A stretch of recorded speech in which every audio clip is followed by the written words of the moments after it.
Hello dear aspirants, welcome to PK learnings. നമ്മുടെ രാജ്യത്ത് ഒന്നാം ലോക്സഭാ തെരഞ്ഞെടുപ്പ് നടന്ന സമയത്ത് 51-ൽ ഏകദേശം 53 രാഷ്ട്രീയ പാർട്ടികളാണ് അന്ന് തെരഞ്ഞെടുപ്പിൽ മത്സരിച്ചത്.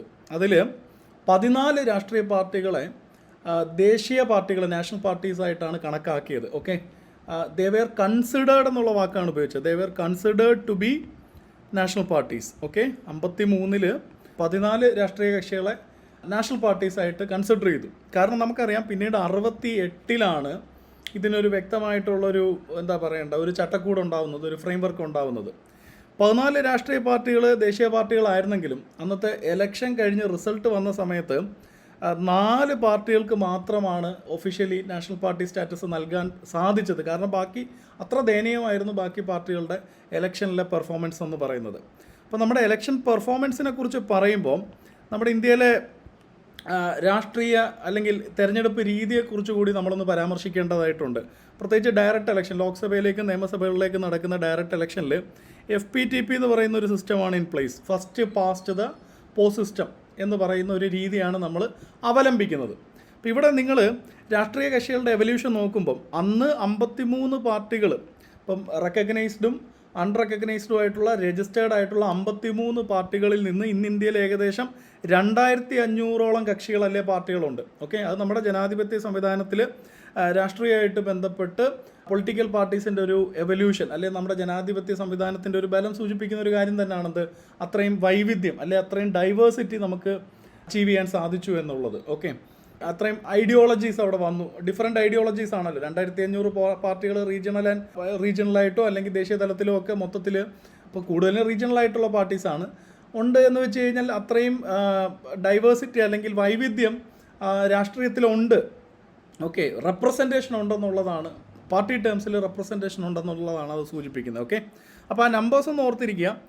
53-ൽ നിന്ന് നമ്മൾ ഇന്ന് ഏകദേശം 2500-ലെത്തിയിരിക്കുകയാണ്. പക്ഷേ ഈ ചാപ്റ്ററിൽ പ്രധാനമായിട്ടും ഫോക്കസ് ചെയ്യുന്നത്, അല്ലെങ്കിൽ നിങ്ങളുടെ എക്സാം പോയിന്റ് ഓഫ് വ്യൂവിൽ പ്രധാനമായിട്ടും ഫോക്കസ് ചെയ്ത് നിങ്ങൾക്ക് പ്രീവിയസ് ഇയർ ക്വസ്റ്റ്യൻസ് നോക്കുകയാണ് എന്നുണ്ടെങ്കിൽ നാഷണൽ പാർട്ടീസിനെ കുറിച്ചാണ് ചോദ്യങ്ങൾ വന്നേക്കുന്നത്. എന്താണ് ഈ 68-ലെ ക്ലാസിഫിക്കേഷൻ ഓഫ് അല്ലെങ്കിൽ election symbols, reservation and allotment order 68 പ്രകാരം അതിന് ഭേദഗതികൾ ഉണ്ടായിട്ടുണ്ട്. അത് പ്രകാരം എങ്ങനെയാണ് അല്ലെങ്കിൽ എന്തൊക്കെ മാനദണ്ഡങ്ങൾ മുൻനിർത്തിയാണ് ഒരു കക്ഷിയെ അല്ലെങ്കിൽ ഒരു പാർട്ടിയെ ദേശീയ പാർട്ടിയായിട്ട് അംഗീകരിക്കുന്നത്, അല്ലെങ്കിൽ എന്താണ് ദേശീയ പാർട്ടി ആവാനുള്ള യോഗ്യത. ഓക്കെ, സോ ഇത് പറയുന്നതിന് മുന്നേ നമ്മൾ ആ FPTP സിസ്റ്റത്തെക്കുറിച്ചൊന്ന് അറിയണം. ഫസ്റ്റ് പാസ്റ്റ് ദ പോസ്റ്റ് സിസ്റ്റത്തെക്കുറിച്ചൊന്ന് അറിയണം. ഫസ്റ്റ് പാസ്റ്റ് ദ പോസ്റ്റ് സിസ്റ്റത്തിന് ചില ന്യൂനതകളുണ്ട്. അതിൽ ഏറ്റവും പ്രധാനപ്പെട്ടൊരു ന്യൂനത എന്ന് പറയുന്നത്, ഒരിക്കലും വോട്ട് ഷെയറിന് ആനുപാതികമായിരിക്കത്തില്ല എന്ത് സീറ്റ് ഷെയർ. എന്താണ്? വോട്ട് ഷെയറിന് ആനുപാതികമായിരിക്കില്ല എന്ത് സീറ്റ് ഷെയർ. അതായത് പോൾ ചെയ്യപ്പെട്ട വോട്ടിന് ആനുപാതികമായിട്ട് പാർട്ടികൾക്ക് സീറ്റ് കിട്ടണമെന്ന് ഒരു നിർബന്ധവുമില്ല. ഫസ്റ്റ് പാസ്റ്റ് ദ പോസ്റ്റ് എന്ന് വെച്ച് കഴിഞ്ഞാൽ ആരാണോ ആദ്യം ആ പോസ്റ്റ് മറികടക്കുന്നത് അവർ വിജയിച്ചു. ഉദാഹരണത്തിന് ഇപ്പം 100 ഈ പറയുന്നത് പോലെ വോട്ടാണുള്ളത്, 100 വോട്ടാണുള്ളത്. ഒരു കോൺസ്റ്റിറ്റ്യുവൻസിയിൽ 100 വോട്ടാണുള്ളത്. ഒരാൾക്ക് ഈ പറയുന്ന 40 വോട്ട് കിട്ടി. ഓക്കെ, അടുത്തൊരാൾക്ക് 38 വോട്ട് കിട്ടി. പിന്നൊരാൾക്ക് ഈ പറയുന്നത് പോലെ ഇപ്പോൾ എത്രയുടെ 78ആയി. പിന്നൊരാൾക്ക് ഈ പറയുന്ന 20 വോട്ട് കിട്ടി. 3 പേര് മത്സരിച്ചു. 40 വോട്ട്, 38 വോട്ട്, 78, 20 98. ഓക്കെ, 2 വോട്ട് അസാധുവായിട്ട് പോയി. ഇതിൽ ആരായിരിക്കും ജയിക്കുന്നത്? തീർച്ചയായിട്ടും 40 വോട്ട് കിട്ടിയ ആൾ ജയിക്കും. ഈ 38 വോട്ട്, അതായത് ഇവിടെ പോൾ ചെയ്യപ്പെട്ട 58 വോട്ട് എന്തായി പോവും? പാഴായി പോവും. അല്ലേ? ഇവിടെ പോൾ ചെയ്യപ്പെട്ട 58 വോട്ട് എന്തായി പോവും? പാഴായി പോവും. ശരിക്കും പാഴായി പോകുന്ന വോട്ടുകളുടെ എണ്ണമായിരിക്കും കൂടുതൽ. ഇപ്പം മിനിമം വോട്ട് നേടി വിജയിച്ച ഒരാളെ സംബന്ധിച്ചിടത്തോളം അയാൾക്കൊരു മെജോറിറ്റി ഉണ്ടാവണമെന്നില്ല.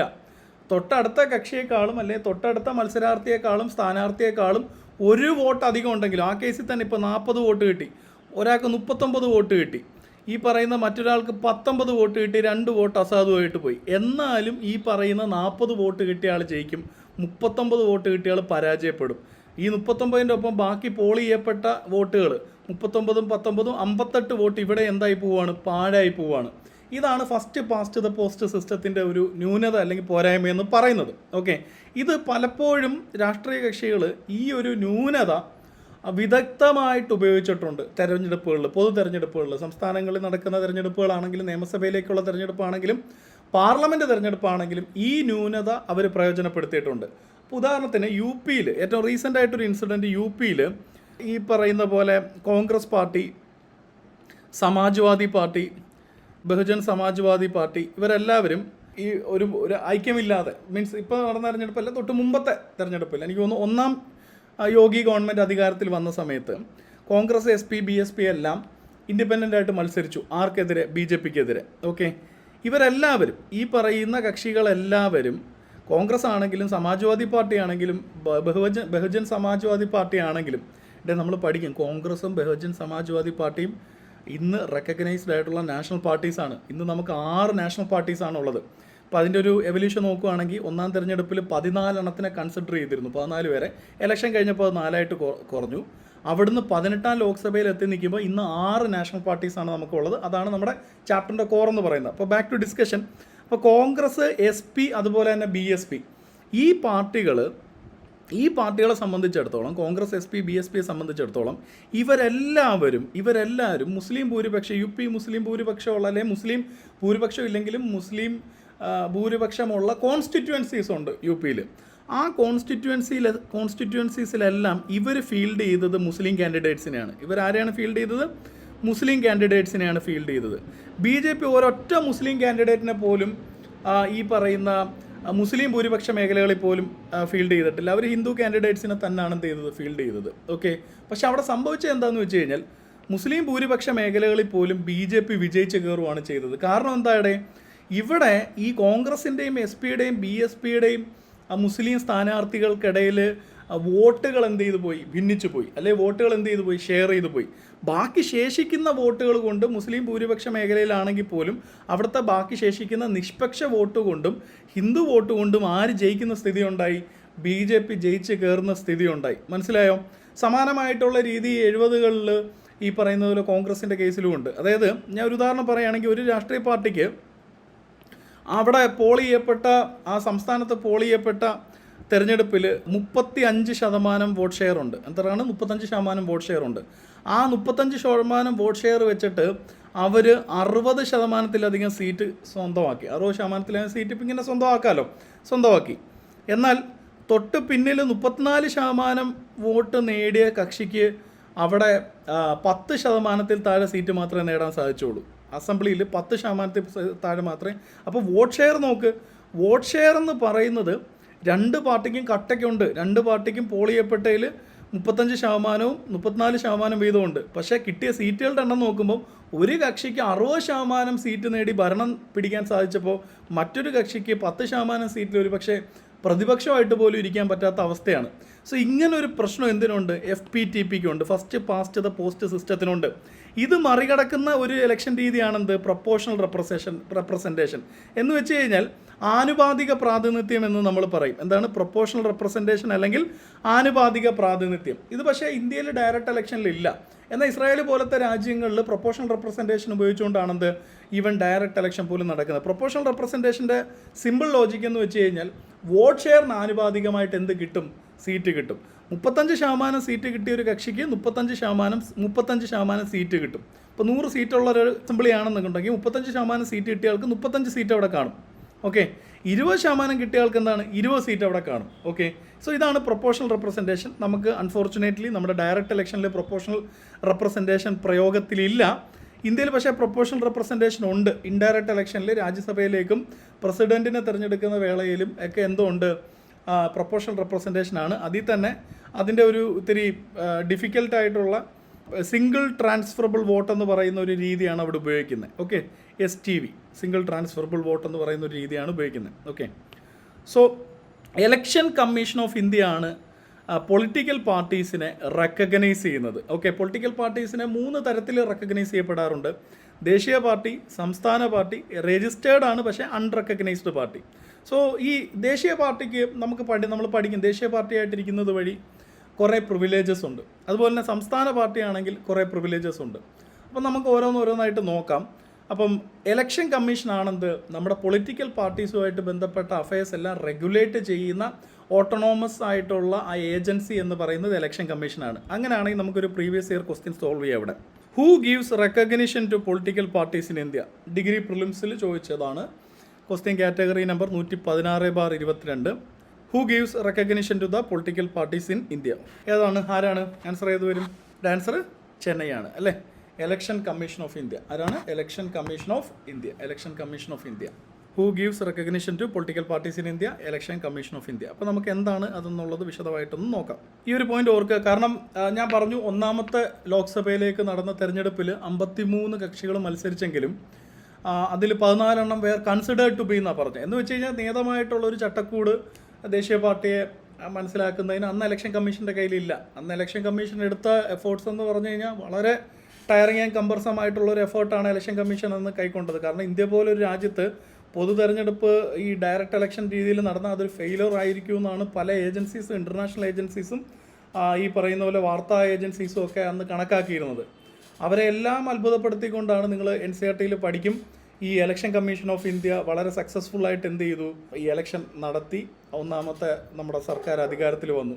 അപ്പോൾ അതിനായിട്ട് അവർ ഒരുപാട് ക്യാമ്പയിനും കാര്യങ്ങളും ഒക്കെ നടത്തിയിട്ടുണ്ട്. സോ അതുകൊണ്ട് തന്നെ ഈ ഇത്തരം കാര്യങ്ങൾ ഇവോൾവ് ചെയ്ത് വരികയാണ്. സോ നമുക്ക് ഈ election symbols and reservation and allotment order വരുന്നത് 68-ലാണ്. അതിനുശേഷം അതിന് ഭേദഗതികൾ ഉണ്ടായിട്ടുണ്ട്. അപ്പോൾ ഇത് നിങ്ങൾ ഈ സ്ലൈഡ് ഒന്ന് വായിച്ച് നോക്കിയാൽ മതി. ഇനി ഞാൻ പറയുന്ന കാര്യങ്ങൾ ശ്രദ്ധിക്കുക. നമ്മുടെ first past the post system ആയതുകൊണ്ട് തന്നെ ഈ ദേശീയ പാർട്ടികളെ അല്ലെങ്കിൽ സംസ്ഥാന പാർട്ടികളെ റെക്കഗ്നൈസ്ഡ് പാർട്ടീസ്, ഇപ്പോൾ നമുക്ക് രണ്ട് സെറ്റ് പാർട്ടീസ് ഉണ്ട്. ഏതൊക്കെയാണ്? റെക്കഗ്നൈസ്ഡ് പാർട്ടീസും ഉണ്ട്, അൺറെക്കഗ്നൈസ്ഡ് പാർട്ടീസും ഉണ്ട്. അൺറെക്കഗ്നൈസ്ഡ് പൊളിറ്റിക്കൽ പാർട്ടീസും ഉണ്ട്. റെക്കഗ്നൈസ്ഡ് പൊളിറ്റിക്കൽ പാർട്ടീസും ഉണ്ട്. റെക്കഗ്നൈസ്ഡും അൺറെക്കഗ്നൈസ്ഡും ഉണ്ട്. റെക്കഗ്നൈസ്ഡിൻ്റെ കൂട്ടത്തിലാണ് എന്ത് വരുന്നത്? നാഷണൽ പാർട്ടിയും സ്റ്റേറ്റ് പാർട്ടിയും വരുന്നത്. റെക്കഗ്നൈസ്ഡിൻ്റെ കാറ്റഗറിയിലാണ് നാഷണൽ പാർട്ടിയും അതുപോലെ തന്നെ സ്റ്റേറ്റ് പാർട്ടിയും വരുന്നത്. ഓക്കെ, ക്ലിയർ ആണല്ലോ? അപ്പം ബാക്കിയുള്ളതെല്ലാം രജിസ്റ്റേർഡ് ആണ്, പക്ഷേ അൺറെക്കഗ്നൈസ്ഡ് പാർട്ടിയാണ്. Registered with election commission of India, but they were not recognised either as a national party or as a state party. Okay, അപ്പോൾ ഇവിടെ നമ്മുടെ ലേറ്റസ്റ്റ് കണക്ക് പ്രകാരം നമുക്ക് 6 ദേശീയ പാർട്ടികളാണുള്ളത്. 2022 ഇറ്റ് വാസ് ആക്ച്വലി 2022 8 ഉണ്ടായിരുന്നു. സോ അതുകൊണ്ട് തന്നെ നമുക്കൊരു മുൻ പ്രിലിംസിൽ 8 എന്നുള്ളൊരു കണക്ക് വരുന്നുണ്ട്. എന്നാൽ 2 പാർട്ടികൾക്ക് ദേശീയ പാർട്ടി സ്റ്റാറ്റസ് നഷ്ടപ്പെടുന്നുണ്ട് ഇടയ്ക്ക്. ഏതൊക്കെയാണെന്നറിയാമോ? NCPക്കും അതുപോലെ തന്നെ തൃണമൂൽ കോൺഗ്രസിനും ദേശീയ പാർട്ടി സ്റ്റാറ്റസ് നഷ്ടപ്പെട്ട് ഈ 8 എന്നുള്ള നമ്പർ എന്തായിട്ട് കുറയുന്നുണ്ട്? 6 കുറയുന്നുണ്ട്. ഓക്കെ, 8 6 ചുരുങ്ങുന്നുണ്ട്. അപ്പം ഞാൻ പറഞ്ഞു വരുന്ന ഒരു പ്രധാനപ്പെട്ട കാര്യം, first past the post system ആയതുകൊണ്ട് തന്നെ രണ്ടിനും പ്രാധാന്യം കൊടുക്കുന്നുണ്ട്. നിങ്ങളത് ക്രൈറ്റീരിയാസ് പഠിക്കുമ്പോൾ, നാഷണൽ പാർട്ടി ആവാനുള്ള ക്രൈറ്റീരിയ മനസ്സിലാക്കുമ്പോൾ നിങ്ങൾക്ക് പിടികിട്ടും. 2 കാര്യങ്ങൾക്കും പ്രാധാന്യം നൽകുന്നുണ്ട്. എന്താണ്? Electoral performance. അത് ഒരു പാർട്ടിയുടെ ഇലക്ഷനിലെ പെർഫോമൻസ് എന്ന് പറഞ്ഞു കഴിഞ്ഞാൽ വിജയിക്കുന്നത് മാത്രമല്ലല്ലോ. ഇപ്പോൾ ഇഞ്ചോടിഞ്ച് പൊരുതി തോക്കുന്നത് ഇലക്ഷൻ, അത് വോട്ട് ഷെയർ കൂടുമല്ലോ. ചിലർ 5000 വോട്ടിന് അല്ലെ 1000 വോട്ടിനൊക്കെ പരാജയപ്പെടുന്നതില്ലേ. അവിടെ ഇപ്പം മറ്റേ ജയിച്ച കക്ഷിയായിട്ട് ജയിച്ച സ്ഥാനാർത്ഥികൾക്കായും 1000 വോട്ടിൻ്റെ കുറവുള്ളതെന്ന് വെച്ച് കഴിഞ്ഞാൽ ഏകദേശം തുല്യമായിട്ടുള്ള വോട്ട് ഷെയർ ആർക്ക് വരികയാണ്? 2 സ്ഥാനാർത്ഥികൾക്കും വരികയാണ്. അതിനെയാണ് ഇലക്ഷൻ പെർഫോമൻസ് എന്ന് പറയുന്നത്. എന്താണ്? Electoral performance in terms of vote share എന്ന് പറയുന്നത്. ഓക്കെ, അപ്പോൾ അതിന് പ്രാധാന്യമുണ്ട്. അതായത് നമ്മൾ ഒരു പാർട്ടിയെ റെക്കഗ്നൈസ് ചെയ്യുമ്പോൾ, സ്റ്റേറ്റ് പാർട്ടിയായിട്ടോ റെക്കഗ്നൈസ്ഡ് പാർട്ടീസും അൺറെക്കഗ്നൈസ്ഡ് പാർട്ടീസും, ഒരു പാർട്ടിയെ റെക്കഗ്നൈസ് ചെയ്യപ്പെടുന്ന സമയത്ത് എന്തിന് പ്രാധാന്യമുണ്ട്? ഈ പറഞ്ഞ ഇലക്ഷൻ പെർഫോമൻസിന് പ്രാധാന്യമുണ്ട്. ഓക്കെ, അപ്പം election performance in terms of vote ഷെയറിന് പ്രാധാന്യമുണ്ട്. അതുപോലെ തന്നെ പ്രാധാന്യമുള്ള കാര്യമാണെന്ത്? ജയിക്കുക എന്നുള്ളത്. കാരണം ജയിക്കുന്ന പാർട്ടി ഇപ്പോൾ ഒരു സീറ്റ് നേടുക എന്ന് പറയുന്നത് ചില്ലറ കാര്യമൊന്നുമല്ല. ഇപ്പോൾ BJPയെ സംബന്ധിച്ചിടത്തോളം കേരളത്തിലൊരവസ്ഥ എടുക്കുകയാണെങ്കിൽ BJP കൺസിസ്റ്റൻ്റ് ആയിട്ട് അതിൻ്റെ വോട്ട് ഷെയർ കൂടി വരുന്നുണ്ടെങ്കിലും BJPക്ക് സംസ്ഥാന നിയമസഭയിൽ പലപ്പോഴും എന്ത് ചെയ്യാൻ പറ്റത്തില്ല? അക്കൗണ്ട് തുറക്കാൻ പറ്റത്തില്ല. അത് അവർക്ക് വലിയൊരു ഈഗോ പ്രശ്നമാണ്. അവർ ഒരു സംസ്ഥാന പാർട്ടിയാണ്. നമ്മൾ പഠിക്കും, സ്റ്റേറ്റ് പാർട്ടി റെക്കഗ്നിഷൻ അവർക്കുണ്ട് based on criteria, election commission criteria പ്രകാരം. പക്ഷേ 8 ഓപ്പൺ അക്കൗണ്ട്. ഇടയ്ക്ക് ഈ പറയുന്ന പോലെ രാജഗോപാൽ വിജയിച്ചിരുന്നു. അദ്ദേഹം തൊട്ടടുത്ത തെരഞ്ഞെടുപ്പിൽ പരാജയപ്പെടുകയുണ്ടായി. I am just quoting their words only. അപ്പം സീറ്റ് ഷെയർ എന്നുള്ളതിനും എന്തുകൊണ്ട്? വോട്ട് ഷെയർ പോലെ തന്നെയാണ് സീറ്റ് ഷെയർ. ഇത് രണ്ടിനും പ്രാധാന്യമുണ്ട്. അപ്പോൾ ഇത് രണ്ടും കണക്കാക്കി ചില ത്രഷോൾഡ് ലിമിറ്റ്സ് വെച്ചിട്ടുണ്ട്. വോട്ട് ഷെയർ ആണെങ്കിൽ എത്ര ശതമാനം, സീറ്റ് ഷെയർ ആണെങ്കിൽ എത്ര ശതമാനം. അതായത് മൈനർ പാർട്ടി അല്ല എന്ന് തെളിയിക്കുക എന്നുള്ളതാണ് റെക്കഗ്നൈസ്ഡ് പാർട്ടി ആവാനുള്ള ക്രൈറ്റീരിയ എന്ന് ചുരുക്കത്തിൽ മനസ്സിലാക്കുക. ഒരു ചോട്ട പാർട്ടി അല്ല, എന്താണ്, മറിച്ച് എന്താണ്, ഒരു മൈനർ പാർട്ടി അല്ല. ഇതിന് അത്യാവശ്യം വോട്ട് ഷെയർ ഉണ്ട്. ഇത് വിജയിക്കാൻ കേപ്പബിലിറ്റി ഉള്ളതാണ്. അപ്പോൾ ഇത് രണ്ടും കൂടെ അമാൽഗമേറ്റ് ചെയ്തുള്ള കണ്ടീഷൻസ് ആണ് ഇവിടെ വരുന്നത്. ഈ ദേശീയ പാർട്ടി ആവുന്നതിനും സംസ്ഥാന പാർട്ടി ആവുന്നതിനും വരുന്നത്. നമ്മൾ പ്രധാനമായിട്ടും പഠിക്കുന്ന നാഷണൽ പാർട്ടീസ് ഇൻ ഇന്ത്യയാണ്. അതിൻ്റെ ഒപ്പം ചില നാഷണൽ പാർട്ടീസിൻ്റെ സിനാരിയോ നമ്മൾ പ്രത്യേകമായിട്ട് എടുത്തൊന്ന് നോക്കുന്നുണ്ട്. അപ്പം നിങ്ങൾ പഠിച്ചു വെച്ചോ, this is a potential question. 18ാമത്തെ ലോക്സഭയിൽ 6 ദേശീയ പാർട്ടികളാണ് മത്സരിച്ചത്. ഏതൊക്കെയാണ്? ഭാരതീയ ജനതാ പാർട്ടി, BJP ഒരു ദേശീയ പാർട്ടിയാണ്. ഇന്ത്യൻ നാഷണൽ കോൺഗ്രസ് ഒരു ദേശീയ പാർട്ടിയാണ്. CPM ഒരു ദേശീയ പാർട്ടിയാണ്. BSP ഒരു ദേശീയ പാർട്ടിയാണ്. ആം ആദ്മി പാർട്ടി ഒരു ദേശീയ പാർട്ടിയാണ്. നാഷണൽ പീപ്പിൾസ് പാർട്ടി, ഇത് നിങ്ങൾ അധികം കേട്ടിട്ടില്ലാത്ത പാർട്ടിയാണ്. ഇത് നോർത്ത് ഈസ്റ്റ് കേന്ദ്രീകരിച്ചുള്ളൊരു പാർട്ടിയാണ്. വേറെ എവിടെയും വലിയ പ്രസൻസ് ഇല്ല. സ്റ്റിൽ ഇവരെന്താണ്? ഇവരൊരു ദേശീയ പാർട്ടിയാണ്. ഇവർ ദേശീയ പാർട്ടി ആവാനുള്ളൊരു കാരണമെന്ന് വെച്ച് കഴിഞ്ഞാൽ ദേശീയ പാർട്ടിയുടെ കണ്ടീഷൻ പ്രകാരം 4 സംസ്ഥാനങ്ങളിലെങ്കിലും 4 സംസ്ഥാനങ്ങളിലെങ്കിലും സംസ്ഥാന പാർട്ടിയായിട്ടുള്ള റെക്കഗ്നൈസ്ഡ് ആയിട്ടുള്ള സ്റ്റേറ്റ് പാർട്ടി ആണെന്നുണ്ടെങ്കിൽ അതിനെന്ത് കിട്ടും? നാഷണൽ പാർട്ടി സ്റ്റേറ്റസ് കിട്ടും. സോ നമ്മൾ പഠിക്കുന്ന 3 ക്രൈറ്റീരിയാസിൽ വൺ ഓഫ് ദ ക്രൈറ്റീരിയാസ് ആണ് രാജ്യത്തെ 4 സംസ്ഥാനങ്ങളിലെങ്കിലും സ്റ്റേറ്റ് പാർട്ടിയുടെ റിക്വയർമെൻറ്റ്സ് മീറ്റ് ചെയ്ത് സ്റ്റേറ്റ് പാർട്ടിയായിട്ട് റെക്കഗ്നൈസ് ചെയ്തിട്ടുള്ളൊരു പാർട്ടിക്ക് എന്താവാം? നാഷണൽ പാർട്ടി ആവാം. ഓക്കെ, നാഷണൽ പാർട്ടി ആവാം. അത്തരത്തിൽ നാഷണൽ പാർട്ടിയായിട്ട് തുടരുന്ന പാർട്ടിയാണ് നാഷണൽ പീപ്പിൾസ് പാർട്ടി. അതുകൊണ്ടാണ് നിങ്ങൾ അധികം കേൾക്കാത്തത്. കാരണം ഈ 4 സംസ്ഥാനങ്ങളും എവിടെ?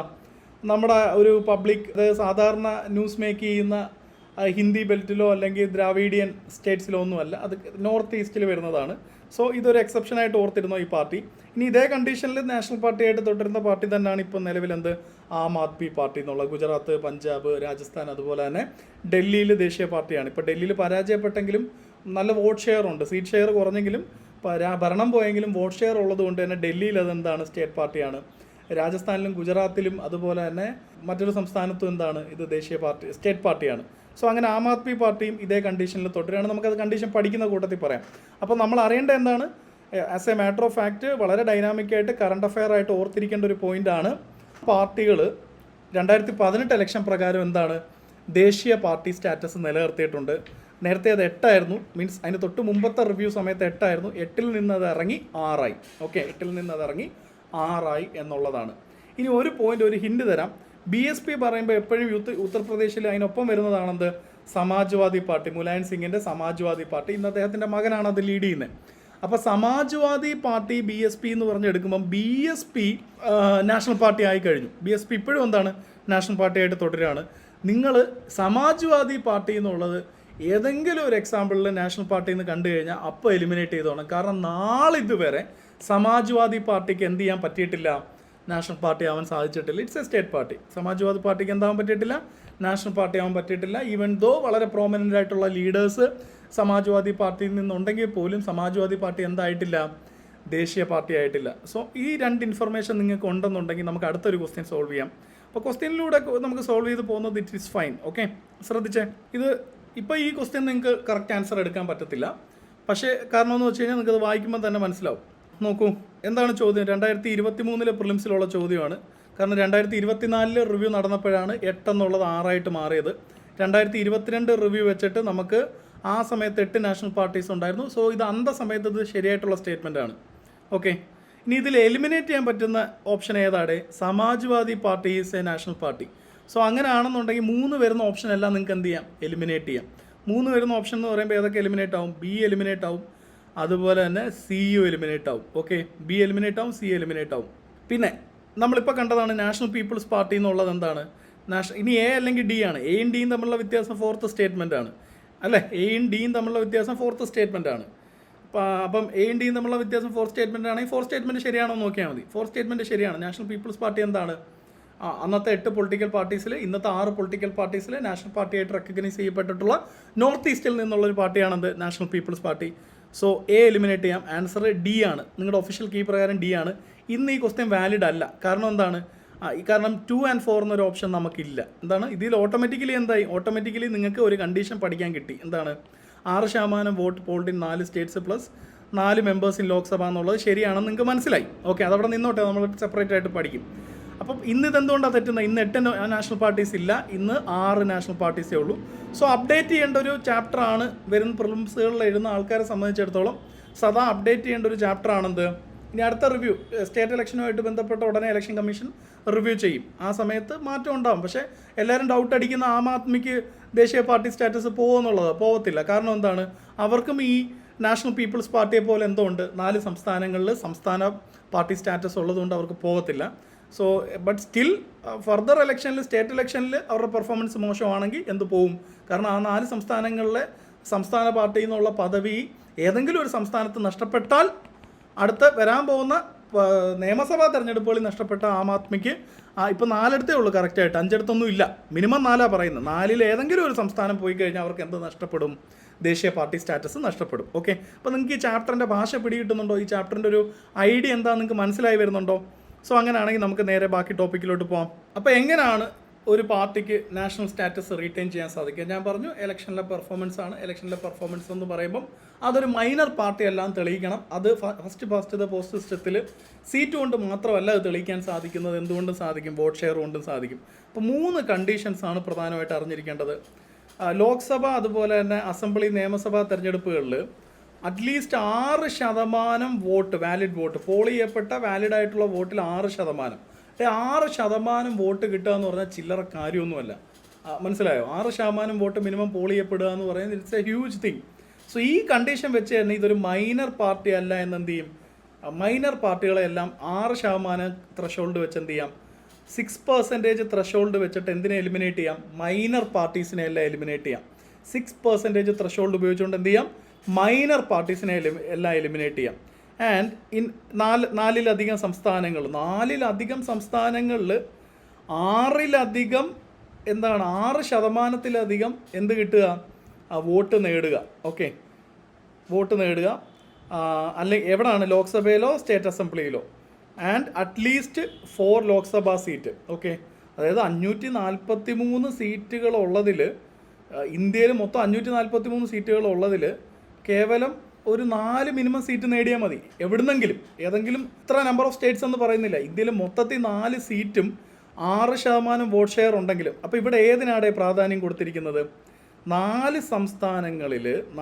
സംസ്ഥാനങ്ങളിൽ ലോക്സഭാ തെരഞ്ഞെടുപ്പ് വേണമെന്നൊരു നിർബന്ധമില്ല. ഏറ്റവും റീസെൻ്റ്ലി കൺക്ലൂഡഡ് ആയിട്ടുള്ള ലോക്സഭാ തെരഞ്ഞെടുപ്പിലോ അല്ലെങ്കിൽ നിയമസഭാ തെരഞ്ഞെടുപ്പിലോ 6%, പോൾ ചെയ്യപ്പെട്ടതിൻ്റെ 6% വോട്ട് 4 കുറയാത്ത സംസ്ഥാനങ്ങളിൽ നേടുകയും, ഓക്കെ, മൊത്തത്തിൽ 4 സീറ്റ് ലോക്സഭയിൽ, അതായത് കേന്ദ്ര നിയമസഭയായ ലോക്സഭയിൽ 4 സീറ്റിൻ്റെ പ്രാതിനിധ്യം ഉണ്ടെങ്കിൽ ആ പാർട്ടി എന്തായിട്ട് ഇതെല്ലാം ഓറാ കേട്ടോ, ഇതിലേതെങ്കിലും ഒരു കണ്ടീഷൻ മീറ്റ് ചെയ്താൽ മതി. ആ പാർട്ടിയെ, ആ കക്ഷി എന്തായിട്ട് പ്രഖ്യാപിക്കും? ആ കക്ഷിയെ ദേശീയ പാർട്ടിയായിട്ട്, നാഷണൽ പാർട്ടിയായിട്ട് റെക്കഗ്നൈസ് ചെയ്യും. ഓക്കെ, അപ്പോൾ ഇവിടെ എന്തിനാണ് പ്രാധാന്യം കൂടുതൽ നൽകിയിട്ടുള്ള? ഫസ്റ്റ് കണ്ടീഷൻ പ്രകാരം പ്രാധാന്യം കൂടുതൽ നൽകിയിട്ടുള്ളത് റെപ്രസെൻറ്റേഷൻ അല്ല. ദേശീയ പാർട്ടി എന്നുള്ള നിലയ്ക്ക് പാർലമെൻറ്റിലെ റെപ്രസെൻറ്റേഷന് മിനിമം പ്രാധാന്യമുള്ളൂ. കാരണം 543 4 വെച്ച് കഴിഞ്ഞാൽ എത്ര ശതമാനം ഇവിടെ? ഒന്നുമില്ല. 543-ന്റെ 1% എന്ന് പറയുന്നത് തന്നെ 5 സീറ്റ് കൂടുതൽ വരും. അപ്പോൾ 1% സീറ്റ് പോലും വേണ്ട. എന്നാൽ 6% വോട്ട് ഷെയർ വേണം. അതെവിടുന്നാ? 4 സംസ്ഥാനങ്ങളിൽ 6%-ലധികം വോട്ട് ഷെയർ ഉണ്ടെങ്കിൽ ആ 4 സംസ്ഥാനങ്ങളിൽ ഇലക്ഷനിൽ ഈ പറയുന്ന പാർട്ടി എന്തല്ലെന്നാണ് അർത്ഥം? ഈ പറയുന്ന പാർട്ടി ഒരു ചോട്ടാ പാർട്ടി അല്ലെന്നാണ് അർത്ഥം, മൈനർ പാർട്ടി അല്ലെന്നാണ് അർത്ഥം. ആ നിലയ്ക്ക് 4 സംസ്ഥാനങ്ങളിൽ ഇതുപോലെ ഇൻഫ്ലുവൻസ്, സാന്നിധ്യം അറിയിച്ചൊരു കക്ഷിയെ മിനിമം വോട്ട് ഷെയർ ഉള്ള, മിനിമം സീറ്റ് ഷെയർ പറയുന്നത് 4 കുറയാ സീറ്റ് ഷെയർ ഉള്ള ഒരു കക്ഷിയെ എന്തായിട്ട് പ്രഖ്യാപിക്കും? ഈ പറയുന്നത് പോലെ ദേശീയ പാർട്ടിയായിട്ട് പ്രഖ്യാപിക്കും. ഇതല്ലായിരുന്നു ഇവിടെ നമ്മൾ നേരത്തെ സോൾവ് ചെയ്തതിലെ സെക്കൻഡ് സ്റ്റേറ്റ്മെൻറ്റ്. നമ്മൾ നേരത്തെ സോൾവ് ചെയ്ത ക്വസ്റ്റ്യനിലെ second statement exactly same statement ആയിരുന്നില്ലേ? അപ്പോൾ അതൊന്നുകൂടെ അവിടെ നിന്ന് റീട്രേറ്റ് ചെയ്തേ. Require 6% of 6% vote. 6% vote share എന്ന് വെച്ച് കഴിഞ്ഞാൽ മനസ്സിൽ വരേണ്ടത് അതെന്തല്ല? മൈനർ പാർട്ടിയല്ല. 6% വോട്ട് ഷെയർ എവിടാണ്? ഇന്ത്യയിലെ 4 സംസ്ഥാനങ്ങളിൽ എന്ന് പറഞ്ഞു കഴിഞ്ഞാൽ കൺസിഡറബിൾ ആയിട്ടുള്ള ഒരു സാന്നിധ്യം 4 സംസ്ഥാനങ്ങളിൽ ഈ രാഷ്ട്രീയ കക്ഷിക്കുണ്ട്. അതിനെ മാനിക്കണം.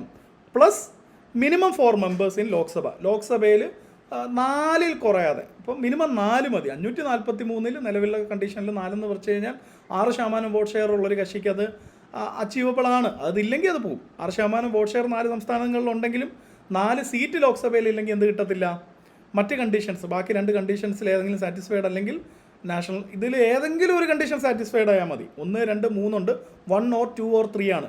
ചില വലിയ പാർട്ടികൾക്ക് ഇത് 3 സാറ്റിസ്ഫൈഡ് ആയിരിക്കും. ഓക്കെ, പക്ഷേ ഒരെണ്ണം സാറ്റിസ്ഫൈഡ് ആയാൽ മതി. ഇപ്പോൾ ഫസ്റ്റ് കണ്ടീഷൻ ക്ലിയർ ആണെന്ന് വിശ്വസിക്കുന്നു.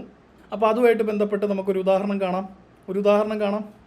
ഫസ്റ്റ് കണ്ടീഷനുമായിട്ട് ബന്ധപ്പെട്ട ഉദാഹരണം, getting 6% of vote in 4 states win 4 Lok Sabha seats. എന്താണ് അതിൻ്റെ അർത്ഥം? The party must get 6% of total valid votes in any 4 states. ഓരോ സംസ്ഥാനത്തും വേണം കേട്ടോ 6% vote. And also win at least 4 Lok Sabha seats from anywhere in India.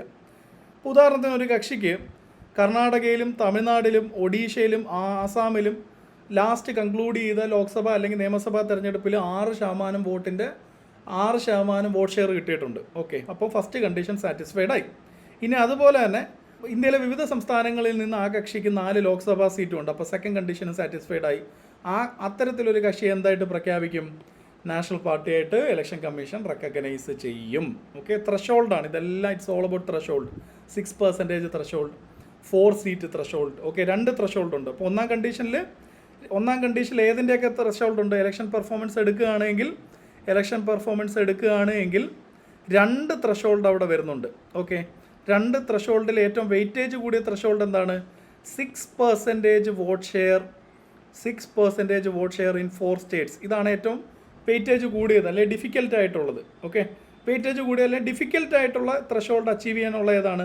6% vote share in recently concluded parliament election അല്ലെങ്കിൽ state election എന്നുള്ളതാണ് weightage കൂടിയ അല്ലെങ്കിൽ difficult ആയിട്ടുള്ള condition.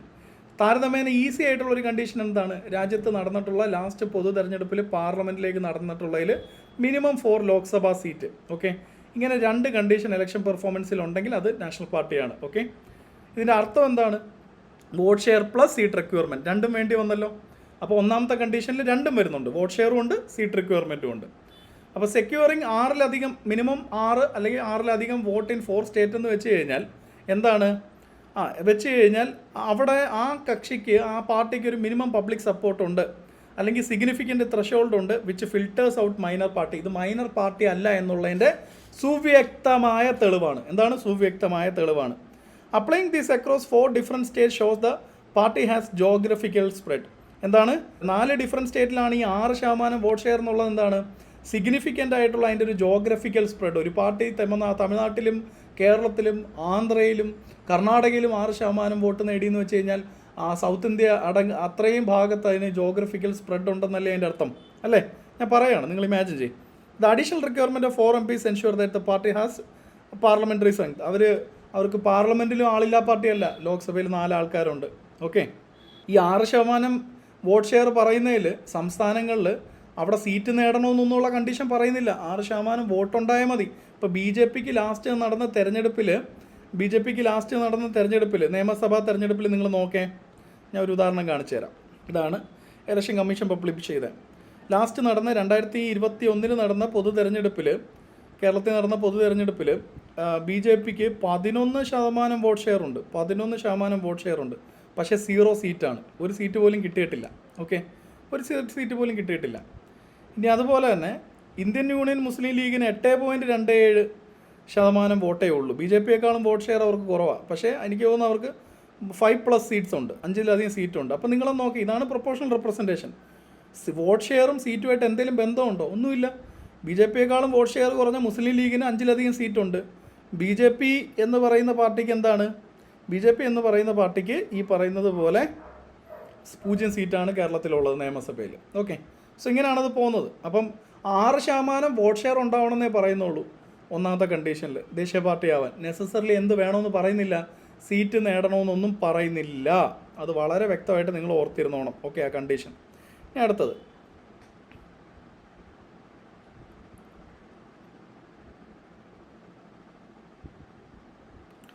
to recognize parties with the widespread electoral influence and actual representation in the state legislature. അപ്പോൾ നമുക്ക് രണ്ടാമത്തെ condition നോക്കാം. രണ്ടാമത്തെ കണ്ടീഷൻ എന്താണ് പറയുന്നത്? Representation in Lok Sabha. അപ്പോൾ ഇത് കഴിഞ്ഞ് ഇതിൻ്റെ അകത്ത് ഇനി നിങ്ങൾ കൺഫ്യൂഷൻ ആവരുത്, ഞാൻ പറഞ്ഞ രീതി മാത്രം ഓർത്തിരിക്കുക. 2 ത്രഷോൾഡും വരുന്നുണ്ട്, സീറ്റ് ഷെയറും വരുന്നുണ്ട്, വോട്ട് ഷെയറും വരുന്നുണ്ട്. ഓക്കെ, വോട്ട് ഷെയർ എടുത്ത് പറഞ്ഞിട്ടുള്ള സാഹചര്യങ്ങളിൽ സീറ്റ് വേണമെന്നില്ല. ആ വോട്ട് ഷെയർ വേണ്ടുന്ന സംസ്ഥാനങ്ങളിൽ സീറ്റ് വേണമെന്നൊന്നും പറയുന്നില്ല. സീറ്റ് റിക്വയർമെൻറ്റ് ലോക്സഭയിൽ മാത്രമേ ഒന്നാമത്തെ കണ്ടീഷനിലുള്ളൂ. ഇനി അടുത്ത് റെപ്രസെൻറ്റേഷൻ ഇൻ ലോക്സഭയിലെ പ്രാതിനിധ്യം. Okay, at least 2% of the total Lok Sabha seat with members elected from 3 different States. Okay, എന്ന് വെച്ച് കഴിഞ്ഞാൽ ഇവിടെ ഈ സെക്കൻഡ് കണ്ടീഷനിൽ വളരെ എക്സ്പ്ലിസിറ്റായിട്ട് എന്തിന് സിഗ്നിഫിക്കൻസ് ഇല്ല? വോട്ട് ഷെയറിന് ഒരു സിഗ്നിഫിക്കൻസും ഇല്ല. ഇവിടെ എന്ത് മാത്രമേ വരുന്നുള്ളൂ? സീറ്റ് ഷെയർ മാത്രമേ വരുന്നുള്ളൂ. പക്ഷേ എന്ത് പറയുന്നുണ്ട്? ജോഗ്രഫിക്കൽ സ്പ്രെഡ് പറയുന്നുണ്ട്. ഓക്കെ, സോ ഇവിടെ ചില പാരാമീറ്റേഴ്സ് ഉണ്ട്. ഓക്കെ, അതിങ്ങനെ കമ്പൈൻ ചെയ്ത് വരാം, അത് കോമ്പിനേഷനിൽ വരാം, പാരാമീറ്റേഴ്സ് കോമ്പിനേഷനിൽ വരാം. Vote share plus geographical spread, vote share plus geographical spread, vote share plus geographical spread. First condition അതല്ലായിരുന്നോ? 6% വോട്ട് ഷെയർ 4 സംസ്ഥാനങ്ങളിൽ. അപ്പോൾ അവിടെ കമ്പൈൻ ചെയ്തത് എന്തൊക്കെയാണ്? വോട്ട് ഷെയറും ജോഗ്രഫിക്കൽ സ്പ്രെഡുമാണ്. രണ്ടാമത്തെ കേസിലോ seat share plus geographical spread, seat share plus geographical spread, seat share plus geographical spread ആണെന്ത് രണ്ടാമത്തെ കേസിൽ വന്നത്. ഇവിടെ എത്രയാണ് സീറ്റ് ഷെയർ പറയുന്നത്? 2% സീറ്റ് ലോക്സഭയിൽ, 2% സീറ്റ് എന്ന് പറഞ്ഞാൽ ഏകദേശം 11 സീറ്റ് വരും. 543-ന്റെ 2% എന്ന് വെച്ച് കഴിഞ്ഞാൽ ഏകദേശം 11 സീറ്റ് വരും. 11 സീറ്റും ജോഗ്രഫിക്കൽ സ്പ്രെഡ് എന്ന് പറഞ്ഞു കഴിഞ്ഞാൽ 3 സ്റ്റേറ്റ്സ് ആയിരിക്കണം. അപ്പം ഞാൻ പറഞ്ഞതാ, നിങ്ങൾ പഠിക്കുന്ന കണ്ടീഷൻസിൽ ചില കോമ്പിനേഷൻസ് ഉണ്ട്. 3 സാധനങ്ങൾ അപ്പോൾ നമുക്കിപ്പോൾ മനസ്സിലായി. ഏതൊക്കെയാണ്? സീറ്റ് ഷെയർ ഉണ്ട്, വോട്ട് ഷെയർ ഉണ്ട്, ജോഗ്രഫിക്കൽ സ്പ്രെഡ് ഉണ്ട്. സീറ്റ് ഷെയറിൻ്റെ കൂടെ ജോഗ്രഫിക്കൽ സ്പ്രെഡ് വരാം, വോട്ട് ഷെയറിൻ്റെ കൂടെ ജോഗ്രഫിക്കൽ സ്പ്രെഡ് വരാം. ആദ്യത്തെ കേസിൽ എന്താണ്? വോട്ട് ഷെയറിൻ്റെ കൂടെ ജോഗ്രഫിക്കൽ സ്പ്രെഡും മിനിമം റിക്വയർമെൻറ്റ് ഓഫ് സീറ്റ്സും. രണ്ടാമത്തെ കണ്ടീഷനിൽ എന്താണ്? സീറ്റ് ഷെയർ, വോട്ട് ഷെയറിന് ഒരു സിഗ്നിഫിക്കൻസും ഇല്ല, 0 സിഗ്നിഫിക്കൻസ് ആണ്. ഉള്ളി എന്തേ ഉള്ളൂ? സീറ്റ് ഷെയർ പ്ലസ് ജോഗ്രഫിക്കൽ സ്പ്രെഡാണ്. സീറ്റ് ഷെയർ പ്ലസ് ജോഗ്രഫിക്കൽ സ്പ്രെഡാണ്. 2% സീറ്റ് ലോക്സഭയിൽ ഉണ്ടായിരിക്കണം. പക്ഷേ ഈ 2% സീറ്റ് എന്ന് പറയുന്ന 11 സീറ്റ് ജോഗ്രഫിക്കൽ സ്പ്രെഡ് ഇല്ലാതെ അംഗീകരിക്കത്തില്ല. ഏതെങ്കിലും ഒരു സംസ്ഥാനത്ത് നിന്ന് കിട്ടിക്കഴിഞ്ഞാൽ നടക്കത്തില്ല. ഇപ്പോൾ കേരളത്തിൽ CPM-ന് 20-ൽ 11 സീറ്റ് കിട്ടിയെന്ന് വിചാരിക്കുക, ഒറ്റയ്ക്ക് മത്സരിച്ച് 11 സീറ്റ് കിട്ടിയെന്ന് വിചാരിക്കുക. ഓക്കെ, ആ 11 സീറ്റുകൾ ബാക്കി 2 കണ്ടീഷൻസ് അവർക്ക് സാറ്റിസ്ഫൈഡ് അല്ല. ഇമാജിൻ അങ്ങനെ കരുതി ആ കണ്ടീഷൻ വെച്ചിട്ട് 11 സീറ്റ് ഉണ്ടെന്ന് പറഞ്ഞ് ലോക്സഭയിൽ 11 സീറ്റ് ഉണ്ടെന്ന് കരുതി CPM-ന് നാഷണൽ പാർട്ടി സ്റ്റാറ്റസ് കിട്ടുമോ? കിട്ടത്തില്ല. കാരണം എന്താണ്? അത് 11 സീറ്റ് 3 സംസ്ഥാനങ്ങളിൽ നിന്ന് കിട്ടണം. പക്ഷേ ഇവിടെ ഞാൻ ഇത് ഉദാഹരണം പറഞ്ഞതാ. CPM ഓൾറെഡി നാഷണൽ പാർട്ടിയാണ്. ഓക്കെ, ഞാൻ ജസ്റ്റ് വായി വന്നൊരു പാർട്ടിയുടെ പേരങ്ങ് പറഞ്ഞതേ ഉള്ളൂ, ഞാൻ പറഞ്ഞതാ. അപ്പോൾ നിങ്ങൾക്ക് പിടികിട്ടിയല്ലോ. സീറ്റ് ഷെയർ പ്ലസ് ജോഗ്രഫിക്കൽ സ്പ്രെഡാണ്. സീറ്റ് ഷെയർ എന്ന് പറയുമ്പോൾ 2% വോട്ട് സീറ്റ് ലോക്സഭയിൽ പ്ലസ് എന്താണ് 3 സംസ്ഥാനങ്ങളിൽ നിന്ന് ആ ഒരു ജോഗ്രഫിക്കൽ സ്പ്രെഡ് ഉണ്ടായിരിക്കണം. Okay, wins 2% of Lok Sabha seats from at least 3 different states. Win 2% of Lok Sabha seats from at least 3 different states. The party must win at least 11 Lok Sabha seats. Since 2% of 543 എന്ന് പറയുന്നത് 11 ആണ്. And these seats must come from at least 3 different states. ഈ 3 seat എങ്ങനെയാണ് വരേണ്ടത്? 3 വ്യത്യസ്ത സംസ്ഥാനങ്ങളിൽ നിന്നാണ് വരേണ്ടത്. For example, if a party wins 5 seats in Kerala, 4 seats in UP, 2 seats in Madhya Pradesh, അപ്പോൾ 11 സീറ്റായി, 3 സ്റ്റേറ്റ്സ് മിനിമമായി. ഈ പാർട്ടി എന്താവും? നാഷണൽ പാർട്ടിയായിട്ട് ക്വാളിഫൈ. എന്താണ് ഇതിൻ്റെ അർത്ഥം? 2% ലോക്സഭ ഫ്രം സീറ്റ്സ് ഫ്രം 3-ൽ കുറയാത്ത സ്റ്റേറ്റ്സ് എന്ന് വെച്ച് കഴിഞ്ഞാൽ greater than or equal to എന്ന് പറഞ്ഞാൽ മിനിമം 3 ആട്ടോ. Party must win at least 2% of Lok Sabha seat and those seats must be from not less than 3 states. Lok Sabha has 11 ആണ്. Winning 11 seat implies a substantial presence in parliament. 11 seat എന്ന് പറയുന്നത് ചെറിയ കാര്യമൊന്നുമല്ല. ഒരു substantial 543-ൽ ഈ പറയുന്നത് പോലെ 2% സീറ്റ് കിട്ടുക, 11 സീറ്റുള്ള പാർട്ടി എന്ന് വെച്ച് കഴിഞ്ഞാൽ ഒരു സബ്സ്റ്റാൻഷ്യൽ പാർട്ടി തന്നെയാണ്. ഓക്കെ, സോ അത് അംഗീകരിക്കപ്പെടുന്നുണ്ട്. And getting these from 3+ states ensure pan India support. ഇത് വെറുതെ ഏതെങ്കിലും ഒരു സംസ്ഥാനത്തു നിന്നല്ല, 3+ സ്റ്റേറ്റ്സ് അല്ലെങ്കിൽ 3+ സ്റ്റേറ്റ്സ്, മിനിമം 3 അല്ലെങ്കിൽ 3+. അപ്പം പല സംസ്ഥാനങ്ങളിലും പോയി ഇലക്ഷനിൽ നല്ല പ്രകടനം കാഴ്ചവെക്കാൻ ഈ കാശിക്കാകും എന്നുള്ളതാണെന്ത് അതുകൊണ്ട് സൂചിപ്പിക്കുന്നത്. ഇപ്പോൾ കേരളത്തിലൊക്കെ നോക്കുകയാണെങ്കിൽ ഇപ്പോൾ നമുക്കറിയാം അത്തരത്തിലുള്ള പാർട്ടികളുടെ എണ്ണം കുറയാണ്. പക്ഷേ നിങ്ങളൊന്ന് ആലോചിച്ച്, ഒരു പക്ഷേ തൃണമൂൽ കോൺഗ്രസ് എന്ന് പറയുന്ന ഒരു പാർട്ടിക്ക് നാളെ ദേശീയ പാർട്ടി സ്റ്റാറ്റസ് കിട്ടുകയാണ്. എങ്ങനെയാണ്? കേരളത്തിൽ അവർ ഒരു ലോക്സഭാ സീറ്റ് നേടുന്നു, തമിഴ്നാട്ടിൽ അവർക്കൊരു ലോക്സഭാ സീറ്റ് കിട്ടുന്നു. ഓക്കെ, ബംഗാളിൽ അവർക്കൊരു 6 ലോക്സഭാ സീറ്റ് കിട്ടുന്നു. ബംഗാളിൽ അതിൽ കൂടുതൽ കിട്ടും. ഓക്കെ, ബംഗാളിൽ അവർക്ക് മാക്സിമം ഉണ്ട്. ഓക്കെ, അപ്പം എന്താണ് അവർക്ക് ഈ പറയുന്നത് പോലെ ബംഗാളിൽ അവരുടെ ടോട്ടൽ ലോക്സഭ കപ്പാസിറ്റി എത്രയാണെന്ന് അറിയത്തില്ല. എനിക്ക് തോന്നുന്നു ഇറ്റ് ഈസ് മോർ ദാൻ. കേരളത്തിൽ തന്നെ 20 ഉണ്ടെങ്കിൽ ബംഗാളിൽ എത്ര ആയിരിക്കും? ബംഗാളി അവർക്ക് 30 കിട്ടുന്നു. സോ എന്താണ്, അവർ ബംഗാളിലും വിജയിക്കുന്നുണ്ട്, കേരളത്തിലും സാന്നിധ്യം അറിയിച്ചിട്ടുണ്ട്, തമിഴ്നാട്ടിലും സാന്നിധ്യം അറിയിച്ചിട്ടുണ്ട്. 11-ലധികം സീറ്റ് അവർക്കുണ്ട്. ഓക്കെ, 3 സംസ്ഥാനങ്ങളിൽ നിന്നാണ് കിട്ടിയിരിക്കുന്നത്. സോ ഇങ്ങനെയൊക്കെയുള്ള കേസിൽ എന്ത് പറ്റും? അവർക്ക് പാൻ ഇന്ത്യ സപ്പോർട്ട് ഉണ്ടെന്ന് പറയാൻ പറ്റും. അല്ലെ ബംഗാളിൽ മാത്രം ഒതുങ്ങിയിരിക്കുന്ന പാർട്ടിയാണോ? അല്ല, കേരളത്തിൽ വന്നും ജയിച്ചു, തമിഴ്നാട്ടിൽ ഒന്നും ജയിച്ചു. ഓക്കെ, ഇനി purpose to recognise parties that may not meet vote percentage. ഇവിടെ വോട്ട് പെർസെൻറ്റേജിന് 0 ഇമ്പോർട്ടൻസ് ആണെന്ന് ഞാൻ ഓൾറെഡി പറഞ്ഞു. But have strong electoral performance and geographical spread. Okay, so ഇതാണ് സെക്കൻഡ് ആയിട്ട് നമ്മൾ പഠിക്കുന്നത്. നിങ്ങളുടെ നോട്ടിൽ ഇത് ആദ്യത്തതും ഞാൻ എക്സ്പ്ലെയിൻ ചെയ്ത കൂട്ടത്തിൽ സെക്കൻഡുമാണ് വന്നേക്കുന്നത്. ഇനി തേർഡ് കണ്ടീഷൻ എന്താണെന്ന് നോക്കാം. തേർഡ് കണ്ടീഷൻ നമ്മൾ ഈ പറഞ്ഞ ക്രൈറ്റീരിയ വെച്ച് നോക്കിയാൽ നമ്മൾ 1ഉം 2ഉം കംപ്ലീറ്റ് ചെയ്തു. ഇതേ ക്രൈറ്റീരിയ വെച്ച് ചിന്തിച്ചേ, recognition in multiple states. Okay, അപ്പോൾ സ്റ്റേറ്റ് പാർട്ടിയുടെ കണ്ടീഷൻ വെച്ചിട്ട് അത് നമ്മൾ ലാസ്റ്റ് പഠിക്കും. സ്റ്റേറ്റ് പാർട്ടിയുടെ കണ്ടീഷൻ വെച്ചിട്ട് ഏറ്റവും ചുരുങ്ങിയത് 4 സംസ്ഥാനങ്ങളിലെങ്കിലും റെക്കഗ്നൈസ് ചെയ്യപ്പെട്ടിട്ടുണ്ട്. അതെന്താണ്? ഒരു ദേശീയ പാർട്ടിയാണ്. എക്സാമ്പിൾസ് ഏതൊക്കെയാണ്? എക്സാമ്പിൾസ് ഈ പറയുന്നത് പോലെ നാഷണൽ പീപ്പിൾസ് പാർട്ടിയും വരുന്നുണ്ട്, അതുപോലെ തന്നെ ആം ആദ്മി പാർട്ടിയും വരുന്നുണ്ട്. നാഷണൽ പീപ്പിൾസ് പാർട്ടിയും വരുന്നുണ്ട്, ആം ആദ്മി പാർട്ടിയും വരുന്നുണ്ട്. ഓക്കെ, അപ്പോൾ ഇതിൻ്റെ ഒരു ഓവറോൾ ലോജിക് എന്ന് വെച്ച് കഴിഞ്ഞാൽ ഞാൻ പറഞ്ഞു എന്തൊക്കെയാണ്: seat share, vote share, geographical spread, wide spread voter support plus M P seats, high M P strength from across States, deep regional Roots in multiple states. Okay, എന്തൊക്കെ ഇത് മാനേജ് ചെയ്യുന്നുണ്ട്? Representation, vote share and federal spread അല്ലെങ്കിൽ geographical spread. ഇതാണ് national റെലവൻസിന് അടിസ്ഥാനമായിട്ടുള്ളത്. അപ്പോൾ അടുത്ത slide എന്താണെന്ന് നോക്കാം നമുക്ക്. ഇതാണ്ട് recognised as 4 parties, 4 state party in at least 4 States.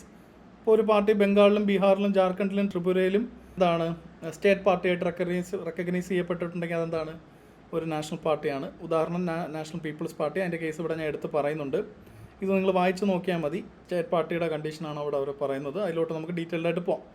National people's പാർട്ടിയുടെ കേസിൽ national people's party third condition വെച്ച് നാഷണൽ പാർട്ടി ഏതാണ്? ഈ നാഷണൽ പീപ്പിൾസ് പാർട്ടി 4 സംസ്ഥാനങ്ങളിൽ സ്റ്റേറ്റ് പാർട്ടിയാണ്. മേഘാലയ റെക്കഗ്നൈസ്ഡ് പാർട്ടിയാണ്, സ്റ്റേറ്റ് പാർട്ടിയാണ്.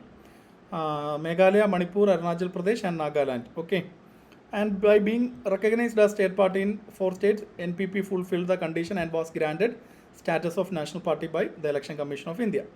Okay, what are the advantages of being A national party in India? ഇന്ത്യയിൽ ഒരു നാഷണൽ പാർട്ടി സ്റ്റാറ്റസ് കിട്ടുകയാണെങ്കിൽ അതിൻ്റെ അഡ്വാൻറ്റേജസ് എന്തൊക്കെയാണ്? ഇപ്പോൾ നാഷണൽ പാർട്ടി സ്റ്റാറ്റസ് കിട്ടുകയാണെങ്കിൽ ചില സ്പെസിഫിക് ബെനിഫിറ്റ്സ് ആൻഡ് അഡ്വാൻറ്റേജസ് ഉണ്ട്. യൂണീക്ക് ആയിട്ടുള്ള പാർട്ടി സിമ്പിൾസ് അതിന് കാണും. ഇപ്പോൾ BJPയുടെ താമര. ഓക്കെ, ആ താമര ചിഹ്നം BJPക്ക് നിലനിർത്താൻ സാധിക്കും. കാരണം എന്താണ്? അത് നാഷണൽ പാർട്ടിയാണ്. വേറെ ആർക്കും ആ ചിഹ്നം എന്ത് ചെയ്യാൻ പറ്റത്തില്ല, ക്ലെയിം ചെയ്യാൻ പറ്റത്തില്ല. Okay, it candidates get more coverage on ദേശീയ ചാനലിലും ദേശീയ റേഡിയോയിലും ഒക്കെ ഇലക്ഷൻ സമയത്ത് കൂടുതൽ കവറേജ് ആർക്കായിരിക്കും? നാഷണൽ പാർട്ടിയുടെ സ്ഥാനാർത്ഥികൾക്ക് കിട്ടും. The right to use reserved symbol is granted to a national party for all elections held throughout the country. രാജ്യത്ത് എവിടെ ഇലക്ഷൻ നടന്നാലും നാഷണൽ പാർട്ടിക്ക് അവരുടെ ഈ റിസർവ്ഡ് സിമ്പിളിൽ തന്നെ മത്സരിക്കാം. This emblem is unique to the party and may not be used by anyone else. ഈ എംബ്ലം എന്ന് പറയുന്നത് യുണീക്കാണ്. ഓക്കെ, അവരെ സംബന്ധിച്ചിടത്തോളം യുണീക്കാണ്. മറ്റാർക്കും എന്ത് ചെയ്യാൻ പറ്റത്തില്ല, ഇത് ഉപയോഗിക്കാൻ സാധിക്കത്തില്ല. ഇനി അടുത്തത്, a national party can run in elections across the country and field candidates in any state allowing it to broaden its support and influence. അപ്പോൾ നാഷണൽ പാർട്ടി എന്നുള്ള നിലയ്ക്ക് അവർക്ക് ഇന്ത്യയിലൊരു ഡയറക്റ്റ് ഇലക്ഷനിൽ എവിടെ എന്ത് ചെയ്യാൻ സാധിക്കും? കാൻഡിഡേറ്റ്സിനെ ഫീൽഡ് ചെയ്യാൻ സാധിക്കും. കാരണം because it is A recognised national party. ഇപ്പം മത്സരിക്കുക എന്നുള്ളതാണ്. ഇപ്പോൾ നമ്മൾ ഇവിടെ നോക്കുകയാണെങ്കിൽ കേരളത്തിൻ്റെ കേസ് എടുക്കുകയാണെങ്കിൽ കേരളത്തിൻ്റെ സംസ്ഥാന നിയമസഭയിൽ ഏതൊക്കെ നാഷണൽ പാർട്ടീസ് ഒന്ന് മത്സരിച്ചിട്ടുണ്ട്? നാഷണൽ പാർട്ടീസ് ഒന്നും മത്സരിച്ചിട്ടില്ല. BSP മത്സരിച്ചിട്ടുണ്ട്. അതാ നോക്കൂ, BSP ഒന്നും മത്സരിച്ചിട്ടുണ്ട്. ജയിച്ചിട്ടൊന്നുമില്ല, പക്ഷെ മത്സരിച്ചിട്ടുണ്ട്. ഇപ്പോൾ BSPക്ക് UP മായാവതിയുടെ പാർട്ടിയാണ് BSP എന്ന് പറയുന്നത്. BSP കേരളത്തിൽ ഒന്ന് മത്സരിച്ചുവെങ്കിൽ അതിൻ്റെ അർത്ഥം എന്താണ്? അതിൻ്റെ അർത്ഥം അവർക്ക് they are actually making efforts to എന്താ പറയണ്ടേ, get more influence in far off states അല്ലേ. അപ്പോൾ അതിനുള്ള ഒരു ഓപ്ഷൻ അല്ലേ, പ്രിവിലേജ് ആർക്കുണ്ട്? ഈ പറയുന്ന ദേശീയ പാർട്ടികൾക്കുണ്ട്. അതാണ് അതിൻ്റെ ഒരു പോയിന്റ്. ഇതൊന്നും ഒരു ക്വസ്റ്റ്യനായിട്ട് വരാൻ സാധ്യതയില്ല. വന്നാലും നിങ്ങൾക്ക് ലോജിക്ക് ഉപയോഗിച്ച് ആൻസർ ചെയ്യാം. എന്താണ്? നാഷണൽ പാർട്ടി ക്യാൻ റൺ എന്ന് പറഞ്ഞു കഴിഞ്ഞാൽ മത്സരിക്കുക എന്നുള്ളതാണ് കേട്ടോ. Elections across the country and field candidates, സ്ഥാനാർത്ഥികളെ നിർത്താൻ സാധിക്കും ഏത് സംസ്ഥാനങ്ങളിലും. Allowing it to broaden. ജയിച്ചു കഴിഞ്ഞാൽ അത് ബ്രോഡൻ ആയില്ലേ, അതിൻ്റെ ഇൻഫ്ലുവൻസ് ബ്രോഡൻ ആയിക്കൊണ്ടിരിക്കുകയല്ലേ, സപ്പോർട്ട് ആൻഡ് ഇൻഫ്ലുവൻസ്. ഇനി അടുത്തത്, national party can engage 40 star campaigners. Star campaigners ആരാന്നുള്ളത് ഞാൻ അടുത്ത സ്ലൈഡിൽ പറയാം. Compared with 24 registered unrecognised party. ഒരു രജിസ്റ്റേർഡ് അൺറെക്കഗ്നൈസ്ഡ് പാർട്ടിയിൽ വെച്ച് അപേക്ഷിച്ച് ഒരു ദേശീയ പാർട്ടിക്ക് 40 സ്റ്റാർ ക്യാമ്പയിനേഴ്സിന് വരെ ഒരു ഇലക്ഷൻ സമയത്ത് പ്രചരണത്തിൻ്റെ ഭാഗമായിട്ട് എന്ത് ചെയ്യാൻ പറ്റും? എൻഗേജ് ചെയ്യാൻ സാധിക്കും, അല്ലെങ്കിൽ ഉൾപ്പെടുത്താൻ സാധിക്കും, കൊണ്ടുവരാൻ സാധിക്കും. Okay, so that is it. ഞാൻ 40 ആണ്, മറ്റേ 20 ആണ്. The expense of star campaigners are not included in the party's overall cost of organizing an election campaign. ഇത് ഇപ്പം സ്റ്റാർ ക്യാമ്പയിനേഴ്സ് എന്ന് വെച്ച് കഴിഞ്ഞാൽ പേര് സൂചിപ്പിക്കുന്ന പോലെ താരപ്രചാരകരെന്ന് നമ്മൾ മലയാളത്തിൽ പറയും. ഈ പ്രചാരകരെ സംബന്ധിച്ചിടത്തോളം അവരിപ്പം ഏതെങ്കിലും സംസ്ഥാനത്തെ മുഖ്യമന്ത്രി ആയിരിക്കാം, അല്ലെങ്കിൽ പ്രധാനമന്ത്രി ഹിംസെൽഫ് ആയിരിക്കാം, അല്ലെങ്കിൽ തലമുതിർന്ന പോപ്പുലാരിറ്റി ഉള്ള നേതാക്കന്മാരായിരിക്കാം, സിനിമാ നടന്മാരായിരിക്കാം, അല്ലെങ്കിൽ ഒരു പോപ്പുലർ ഫിഗർ ആയിരിക്കാം. അപ്പോൾ പാർട്ടിക്ക് വേണ്ടി പ്രചരണത്തിന് വേണ്ടി അവർ വരികയാണ്. സോ അങ്ങനെ വരുന്ന സമയത്ത് അവരുടെ പ്രൊട്ടക്ഷൻ, റാലി, അവരുടെ സേഫ്റ്റി, അവരുടെ ഫ്ലൈറ്റ് ടിക്കറ്റ്, ഇതെല്ലാം എലക്ഷൻ ചെലവിലേക്ക് പോവുമോ? ഇതെല്ലാം എലക്ഷൻ ചെലവിലേക്ക് പോവില്ല. കാരണം സ്റ്റാർ ക്യാമ്പയിനേഴ്സ് 40 പേരെ അനുവദിച്ചിട്ടുള്ളത് കൊണ്ട് തന്നെ ആ കാൻഡിഡേറ്റിൻ്റെ എലക്ഷൻ ചിലവുണ്ട്. കാരണം ചട്ടലംഘനമായിട്ട് വരും. 95 ലക്ഷത്തിൽ കൂടുതൽ രൂപ ഒരു പ്രചാരണത്തിനായിട്ട് ഒരു കാൻഡിഡേറ്റ് ഉപയോഗിച്ച് കഴിഞ്ഞാൽ അതെന്താണ്? അത് എലക്ഷൻ ചട്ടപ്രകാരം ലംഘനമാണ്. അതിൽ കൂടുതൽ ഉപയോഗിക്കാൻ പാടില്ല. കാരണം ആളുകളെ സ്വാധീനിക്കാൻ വേണ്ടി പൈസ ഇറക്കിനാവും അല്ലേ? അപ്പോൾ ഈ സ്റ്റാർ ക്യാമ്പയിനേഴ്സിൻ്റെ ചിലവ് അതിൽ നിന്ന് എന്ത് ചെയ്തിട്ടുണ്ട്?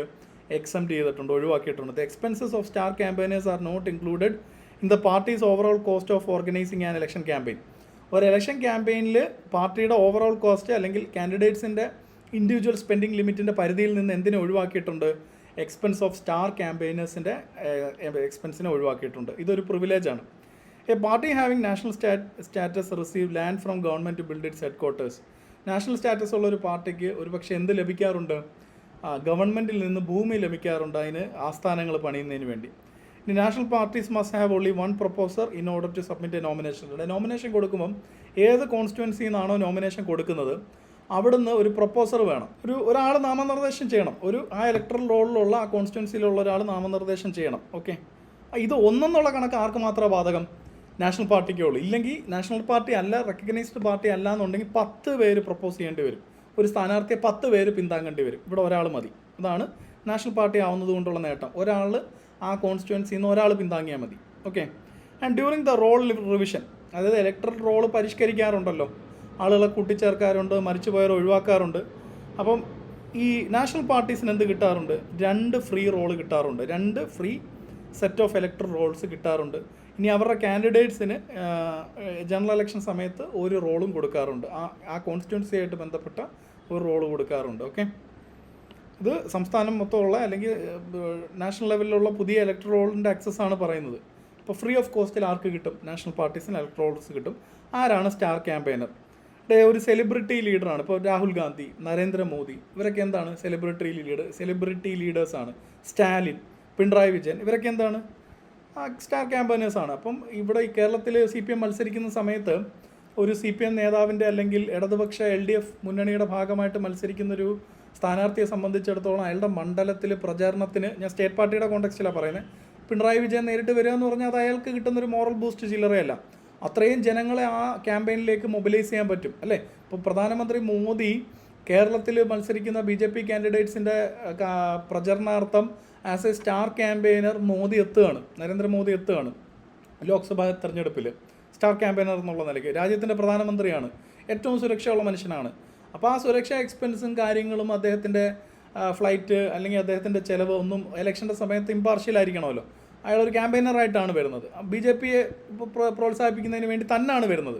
BJPയുടെ തെരഞ്ഞെടുപ്പ് പെർഫോമൻസ് കൂട്ടാൻ വേണ്ടിയാണ് വരുന്നത്. ബാക്കി ജനങ്ങളുടെ കാര്യത്തിനൊന്നുമല്ല വരുന്നത്. അങ്ങനെ വരുമ്പോൾ പോലും ഇലക്ഷൻ കമ്മീഷൻ ആ കാൻഡിഡേറ്റിൻ്റെ എക്സ്പെൻസിൽ നിന്നും പാർട്ടിയുടെ എക്സ്പെൻസിൽ നിന്നും എന്തിനെ ഒഴിവാക്കുന്നുണ്ട്?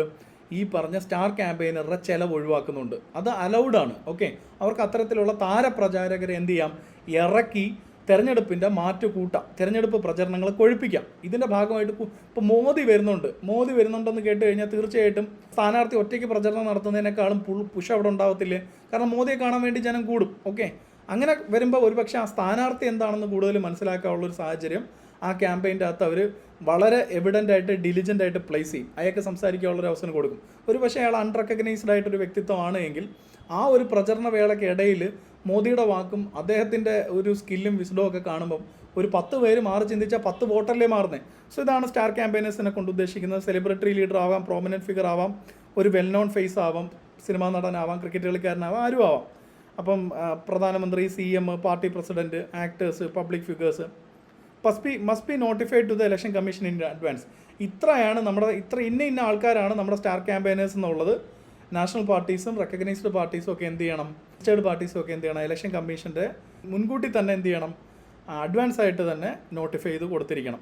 Y are expense excluded from candidate limit. Candidate limit 95 ലക്ഷത്തിൽ കൂടുതൽ പാടില്ല. അപ്പോൾ ഇങ്ങനെ മോദിയൊക്കെ വന്നു കഴിഞ്ഞാൽ ഇത് നേരെ റൈസ് ചെയ്ത് ഡബിൾ ആവും. അപ്പോൾ ആ തുകയൊക്കെ കൂടി കഴിഞ്ഞാൽ ഇതെന്താണ്, പെരുമാറ്റ ചട്ടലംഘനമായിട്ട് മാറും. ഓക്കെ, സ്റ്റാർ ക്യാമ്പയിനർ വിസേസ് them that expense is borne by the party not by the candidate. Okay, പാർട്ടിയാണ് അതിൻ്റെ ചിലവെടുക്കുന്നതെന്ന് പറയുന്നുണ്ട്. പക്ഷേ കാൻഡിഡേറ്റിൻ്റെ ലിമിറ്റ് എക്സീഡ് ചെയ്യാത്ത രീതിയിൽ അത് പാർട്ടി അത് മാനേജ് ചെയ്യും, അല്ലെങ്കിൽ അതിനെ ഒഴിവാക്കിയിട്ടുണ്ടെന്ന് ചുരുക്കം. ഇത്രയും ഡീറ്റെയിൽസിലോട്ട് പോകണ്ട. This avoids penalising a candidate for something not under their control. അവരുടെ ഡയറക്റ്റ് കൺട്രോളിലില്ലാത്തൊരു കാര്യത്തിൽ അവർ ശിക്ഷിക്കപ്പെടാൻ പാടില്ല, അവർ പീനലൈസ് ചെയ്യാൻ പാടില്ല, അവരതിൻ്റെ പെനാൽറ്റി വാങ്ങാൻ പാടില്ല. And it encourages centralised campaigning by major leaders while keeping individual candidate spending fair and limited. Individual candidate spending ഫെയറും ലിമിറ്റഡുമായിട്ട് 95 ലക്ഷത്തിൻ്റെ പരിധിയിൽ നിർത്തുമ്പോൾ തന്നെ എന്താണ്, സ്റ്റാർ ക്യാമ്പയിനേഴ്സിനെ കൊണ്ടുവരാനും അതിൻ്റെ സാമ്പത്തിക ബർഡൻ ഇവരിലേക്ക് പോകാതിരിക്കാനും ഈ ഒരു പ്രൊവിഷൻ വഴി, ഈ ഒരു പ്രിവിലേജ് വഴി സാധിക്കുന്നു. ഓക്കെ, വായിച്ച് നോക്കിയാൽ മതി ബാക്കി കാര്യങ്ങൾ. ഇനി national parties must only have one proposer, ഒരു പ്രൊപ്പോസർ മതി. നോർമലി ഇൻഡിപെൻഡൻറ്റ് കാൻഡിഡേറ്റ്സ് അല്ലെങ്കിൽ കാൻഡിഡേറ്റ്സ് ഫ്രം അൺറെക്കഗ്നൈസ്ഡ് പാർട്ടീസ്, സ്വതന്ത്ര സ്ഥാനാർത്ഥികളെ സംബന്ധിച്ചിടത്തോളം, ദേശീയ പാർട്ടിയുടെ സ്ഥാനാർത്ഥി അല്ലാത്ത ഒരാൾ സ്വതന്ത്ര പാർട്ടിയുടെ സ്ഥാനാർത്ഥിയെ സംബന്ധിച്ചിടത്തോളം, അൺറെക്കഗ്നൈസ്ഡ് പാർട്ടിയുടെ സ്ഥാനാർത്ഥികളെ സംബന്ധിച്ചിടത്തോളം 10 പ്രൊപ്പോസേഴ്സ് വേണം നോമിനേഷൻ ഫയൽ ചെയ്യണമെന്നുണ്ടെങ്കിൽ. ലോക്സഭയിലേക്ക് അല്ലെങ്കിൽ സ്റ്റേറ്റ് അസംബ്ലിയിലേക്ക് നോമിനേഷൻ ഫയൽ ചെയ്യണമെങ്കിൽ എന്ത് വേണ്ടി വരും? 10 നാമനിർദ്ദേശകരെ അല്ലെങ്കിൽ പ്രൊപ്പോസേഴ്സിന് വേണ്ടി വരും, നോമിനീസിന് വേണ്ടി വരും. എന്നാൽ ഇവിടെ നോമിനീസ് അല്ല, പ്രൊപ്പോസേഴ്സ്. ആരാണ്? ഇന്ന ആളെ ഞാൻ പ്രൊപ്പോസ് ചെയ്യുന്നു, കൊടിക്കുന്നിൽ സുരേഷിനെ ഞാൻ പ്രൊപ്പോസ് ചെയ്യുന്നു, KC വേണുഗോപാലിനെ ഞാൻ പ്രൊപ്പോസ് ചെയ്യുന്നു എന്നുള്ള രീതിയിൽ 10 പേര് വേണം. But for recognised national parties ഒറ്റ പ്രൊപ്പോസർ മതി. നമ്മൾ ആദ്യം പറഞ്ഞ പോയിൻ്റാണ്, ആരാണ് ഒരു പ്രൊപ്പോസർ? ആ കോൺസ്റ്റിറ്റ്യുവൻസിയിൽ നിന്നുള്ളൊരു വോട്ടറാണ് പ്രൊപ്പോസർ എന്നറിയപ്പെടുന്നത്. ഓക്കെ, ഇനി ഇംപ്ലിക്കേഷൻ എന്താണ്? This simplifies and reduces the procedural burden. ഇതൊരു പ്രൊസീജിയറൽ ബർഡൻ ആണ് അല്ലേ, അത് കുറഞ്ഞു കിട്ടി. 10 പേരെ കൊണ്ടൊന്നും പ്രൊപ്പോസ് ചെയ്യേണ്ട കാര്യമില്ല, ഒരാൾ മതി. Reflects trust and recognition given to national parties by election commission. Okay, ഒരാൾ പ്രൊപ്പോസ് ചെയ്താൽ തന്നെ ഇലക്ഷൻ കമ്മീഷന് വിശ്വാസമാണ്. ഓക്കെ, ഇനി റോൾ റിവിഷൻ സമയത്ത് ഞാൻ പറഞ്ഞു 2 സെറ്റ് ഫ്രീ ഇലക്ടർ റോൾസ് ഉണ്ട്. കാര്യങ്ങൾ വായിച്ചു നോക്കിയാൽ നിങ്ങൾക്ക് മനസ്സിലാവും. ഇനി അതാ നമുക്ക് പ്രിവിലേജസ്, നാഷണൽ പാർട്ടീസിൻ്റെ പ്രിവിലേജസ് ഇൻ ടേംസ് ഓഫ് നമ്മൾ മോളി പറഞ്ഞു വെച്ചിട്ട് ഓൺലി 1 മതി. ഇവിടെ നാഷണൽ മറ്റവർക്ക് എന്താണ് അതിൻ്റെ പ്രിവിലേജസ് ആണ് ഇവിടെ പറയുന്നത്, വായിച്ചു നോക്കുക, സമ്മറി നോട്ടാണ്. ഇനി ആം ആദ്മി പാർട്ടിയുടെ കേസ് നാഷണൽ പാർട്ടി എന്നുള്ള നിലയ്ക്ക്, Aam Aadmi Party 2023 election commission അതിന് നാഷണൽ പാർട്ടി സ്റ്റാറ്റസ് കൊടുക്കുന്നത്. 13% വോട്ട് ഷെയർ 5 സംസ്ഥാനങ്ങളിൽ അല്ല, and won 5 states in 2023 Gujarat ഇലക്ഷനിൽ 13% വോട്ട് ഷെയറും 5 സീറ്റും കിട്ടി. എന്താണ് 5 സീറ്റ്? ഗുജറാത്ത് അസംബ്ലിയിലാണ് കിട്ടിയേക്കുന്നത്. അപ്പം അത് അവിടെ ഒരു സ്റ്റേറ്റ് പാർട്ടിയായി. This performance led to AAP being recognised as a state party in ഗുജറാത്തിലെ സ്റ്റേറ്റ് പാർട്ടിയായി. ഓൾറെഡി അത് ഡൽഹിയിലും പഞ്ചാബിലും ഗോവയിലും എന്തായിരുന്നു, രാജസ്ഥാനല്ല, ഞാൻ തെറ്റിച്ച് രാജസ്ഥാൻ എന്ന് പറഞ്ഞുകൊണ്ട് തിരുത്തിക്കോ. ഡൽഹി, പഞ്ചാബ് ആൻഡ് ഗോവയിൽ രാജസ്ഥാൻ മത്സരിച്ചെങ്കിലും സീറ്റ് ഷെയർ ഇത്രയില്ല, വോട്ട് ഷെയറും ഇല്ല. ഡൽഹി, പഞ്ചാബ്, ഗോവയിൽ ഓൾറെഡി ക്രൈറ്റീരിയ ഫുൾഫിൽ ചെയ്ത് ഇതൊരു സ്റ്റേറ്റ് പാർട്ടി ആയിരുന്നു. അപ്പോൾ ടോട്ടൽ റെക്കഗ്നിഷൻ ഇപ്പോൾ എത്രയായി? 4 പാർട്ടിയെ. അങ്ങനെയാണ് ആം ആദ്മി പാർട്ടി എന്തായത്? നാഷണൽ. ഞാൻ വീണ്ടും പറയുന്നു, ഞാൻ രാജസ്ഥാൻ എന്ന് എവിടെ പറഞ്ഞതായിട്ട് ഓർക്കുന്നു. രാജസ്ഥാനല്ല, ഡൽഹി, പഞ്ചാബ്, ഗോവ ആൻഡ് ഗുജറാത്താണ്, രാജസ്ഥാനില്ല. And will AAP lose national party stack? ഇല്ല, പോകത്തില്ല. കാരണം എന്ന് പറഞ്ഞു കഴിഞ്ഞാൽ ഡൽഹിയിൽ ഇപ്പോൾ നമുക്കറിയാം തോറ്റു അല്ലേ, പരാജയപ്പെട്ടു. പക്ഷേ സ്റ്റിൽ അതെന്താണ്, നാഷണൽ പാർട്ടി സ്റ്റാറ്റസ് മീൻസ് എന്താ കണ്ടിന്യൂ ചെയ്യുന്നുണ്ട്, റീറ്റെയിൻ ചെയ്യുന്നുണ്ട്. അത് ഇന്ത്യൻ എക്സ്പ്രസ്സിൽ വന്നൊരു വാർത്തയാണ്. This is because app secured 43% of votes and 22 assemblies. 43% vote share ഉണ്ട്, പക്ഷേ 22 സീറ്റേ കിട്ടിയുള്ളൂ. വോട്ട് ഷെയർ കുറഞ്ഞിട്ട്, വോട്ട് ഷെയർ ഭേദപ്പെട്ട നല്ല വോട്ട് ഷെയർ ഉണ്ട്, പക്ഷേ സീറ്റ് കിട്ടിയില്ല, സീറ്റ് കുറഞ്ഞു പോയി. ഇഞ്ചോടിഞ്ച് മത്സരം നടന്ന് എതിർ സ്ഥാനാർത്ഥി ജയിച്ചു. അതാണ് 43% വോട്ട് കൊണ്ട് ഉദ്ദേശിക്കുന്നത്. Far exceeding the minimum 6% vote share and 2 seat threshold required to retain state party. ഇത് നമ്മൾ ഇനി പഠിക്കാനുള്ളതാണ്. അപ്പോൾ നമ്മൾ ഈ പറയുന്നത് പോലെ സ്റ്റേറ്റ് പാർട്ടിക്ക് ഇതുപോലെ എന്തോ ഉണ്ട്, കണ്ടീഷൻസ് ഉണ്ട്. അതിൻ്റെ അകത്തും വോട്ട് ഷെയറും ഈ പറയുന്ന പോലെ സീറ്റ് ഷെയറും ജോഗ്രഫിക്കൽ സ്പ്രെഡ്, അല്ലെങ്കിൽ ജോഗ്രഫിക്കൽ സ്പ്രെഡിൻ്റെ കേസ് നമുക്ക് നോക്കാം. അത്തരത്തിലുള്ള ത്രഷോൾഡ്സ് അവിടെ വരുന്നുണ്ട്. സോ അങ്ങനെ അതെന്താണ്, സ്റ്റേറ്റ് പാർട്ടിയാണ്. ഇനി AAP remains recognise party in Punjab. അവിടെ പഞ്ചാബിൽ മുഖ്യമന്ത്രി ആപ്പാണ്. Goa and Gujarat fulfilling the condition of being a state party in at least 4 states, which is essential for national party recognition. So AAP's national party status will remain intact for now. However, its status may come under review if its performance significant. അത് വരാൻ പോകുന്ന നിയമസഭാ തെരഞ്ഞെടുപ്പുകളിൽ, കാരണം ലോക്സഭാ തെരഞ്ഞെടുപ്പിന് എപ്പോഴേ ഉള്ളൂ, 29 ഉള്ളൂ. നിയമസഭാ തെരഞ്ഞെടുപ്പുകളിൽ ഈ പറയുന്ന പോലെ ഗോവയിലോ പഞ്ചാബിലോ അതുപോലെ തന്നെ ഡൽഹി ഓൾറെഡി പറഞ്ഞതാണ്, ഗുജറാത്തിലോ വരാൻ പോകുന്ന നിയമസഭാ തെരഞ്ഞെടുപ്പിൽ പെർഫോമൻസ് മോശമാവുകയാണ് എങ്കിൽ ഏതെങ്കിലും ഒരു സംസ്ഥാന പാർട്ടി എന്നുള്ള റെക്കഗ്നൈസ്ഡ് സ്റ്റാറ്റസ് നഷ്ടപ്പെടുവാണെങ്കിൽ എന്ത് പോവും? ഈ ദേശീയ പാർട്ടി സ്റ്റാറ്റസ് പോവും. How political party lose national party status in India. Election Commission of India periodically reviews the status of national and state parties based on their performance in elections. Several prominent parties have lost their national party status due to declining influence and vote share across states. അപ്പോൾ അതിൽ ഉദാഹരണമാണ് തൃണമൂൽ കോൺഗ്രസ്. തൃണമൂൽ കോൺഗ്രസ്സിന് 2016 ദേശീയ party status കിട്ടി. അതിൻ്റെ recognition നഷ്ടപ്പെടാൻ കാരണം it lost recognition in Arunachal and Manipur due to poor performance and non participation in elections. ഇവർ സ്റ്റേറ്റ് പാർട്ടി കോട്ടയിലൂടെ വന്ന ആൾക്കാരാണ്. ഇവർക്ക് എന്ത് പറ്റി? അരുണാചലിലും മണിപ്പൂരിലും എന്ത് നഷ്ടപ്പെട്ടു? സംസ്ഥാന തിരഞ്ഞെടുപ്പിൽ ഈ പറയുന്ന അല്ലെങ്കിൽ പൊതു തിരഞ്ഞെടുപ്പിൽ അവർക്ക് സംസ്ഥാന തിരഞ്ഞെടുപ്പിലും പാർലമെൻറ്റ് തിരഞ്ഞെടുപ്പിലും അവരുടെ പെർഫോമൻസ് മോശമായി. 2019 സ്റ്റേറ്റ് പാർട്ടി ആയിരുന്നിട്ട് പോലും അവർ അരുണാചലിൽ എന്ത് ചെയ്തില്ല? അരുണാചലിലോ മണിപ്പൂരിലോ അവർ കോൺടെസ്റ്റ് ചെയ്തില്ല. In other states is poll only 4.4% in Tripura. പക്ഷേ ബംഗാളിൽ 43.28 ഉണ്ട്. Despite polling 48.02% in West Bengal in 2021, the loss of recognition in multiple other states led to revocation of its national party's tag.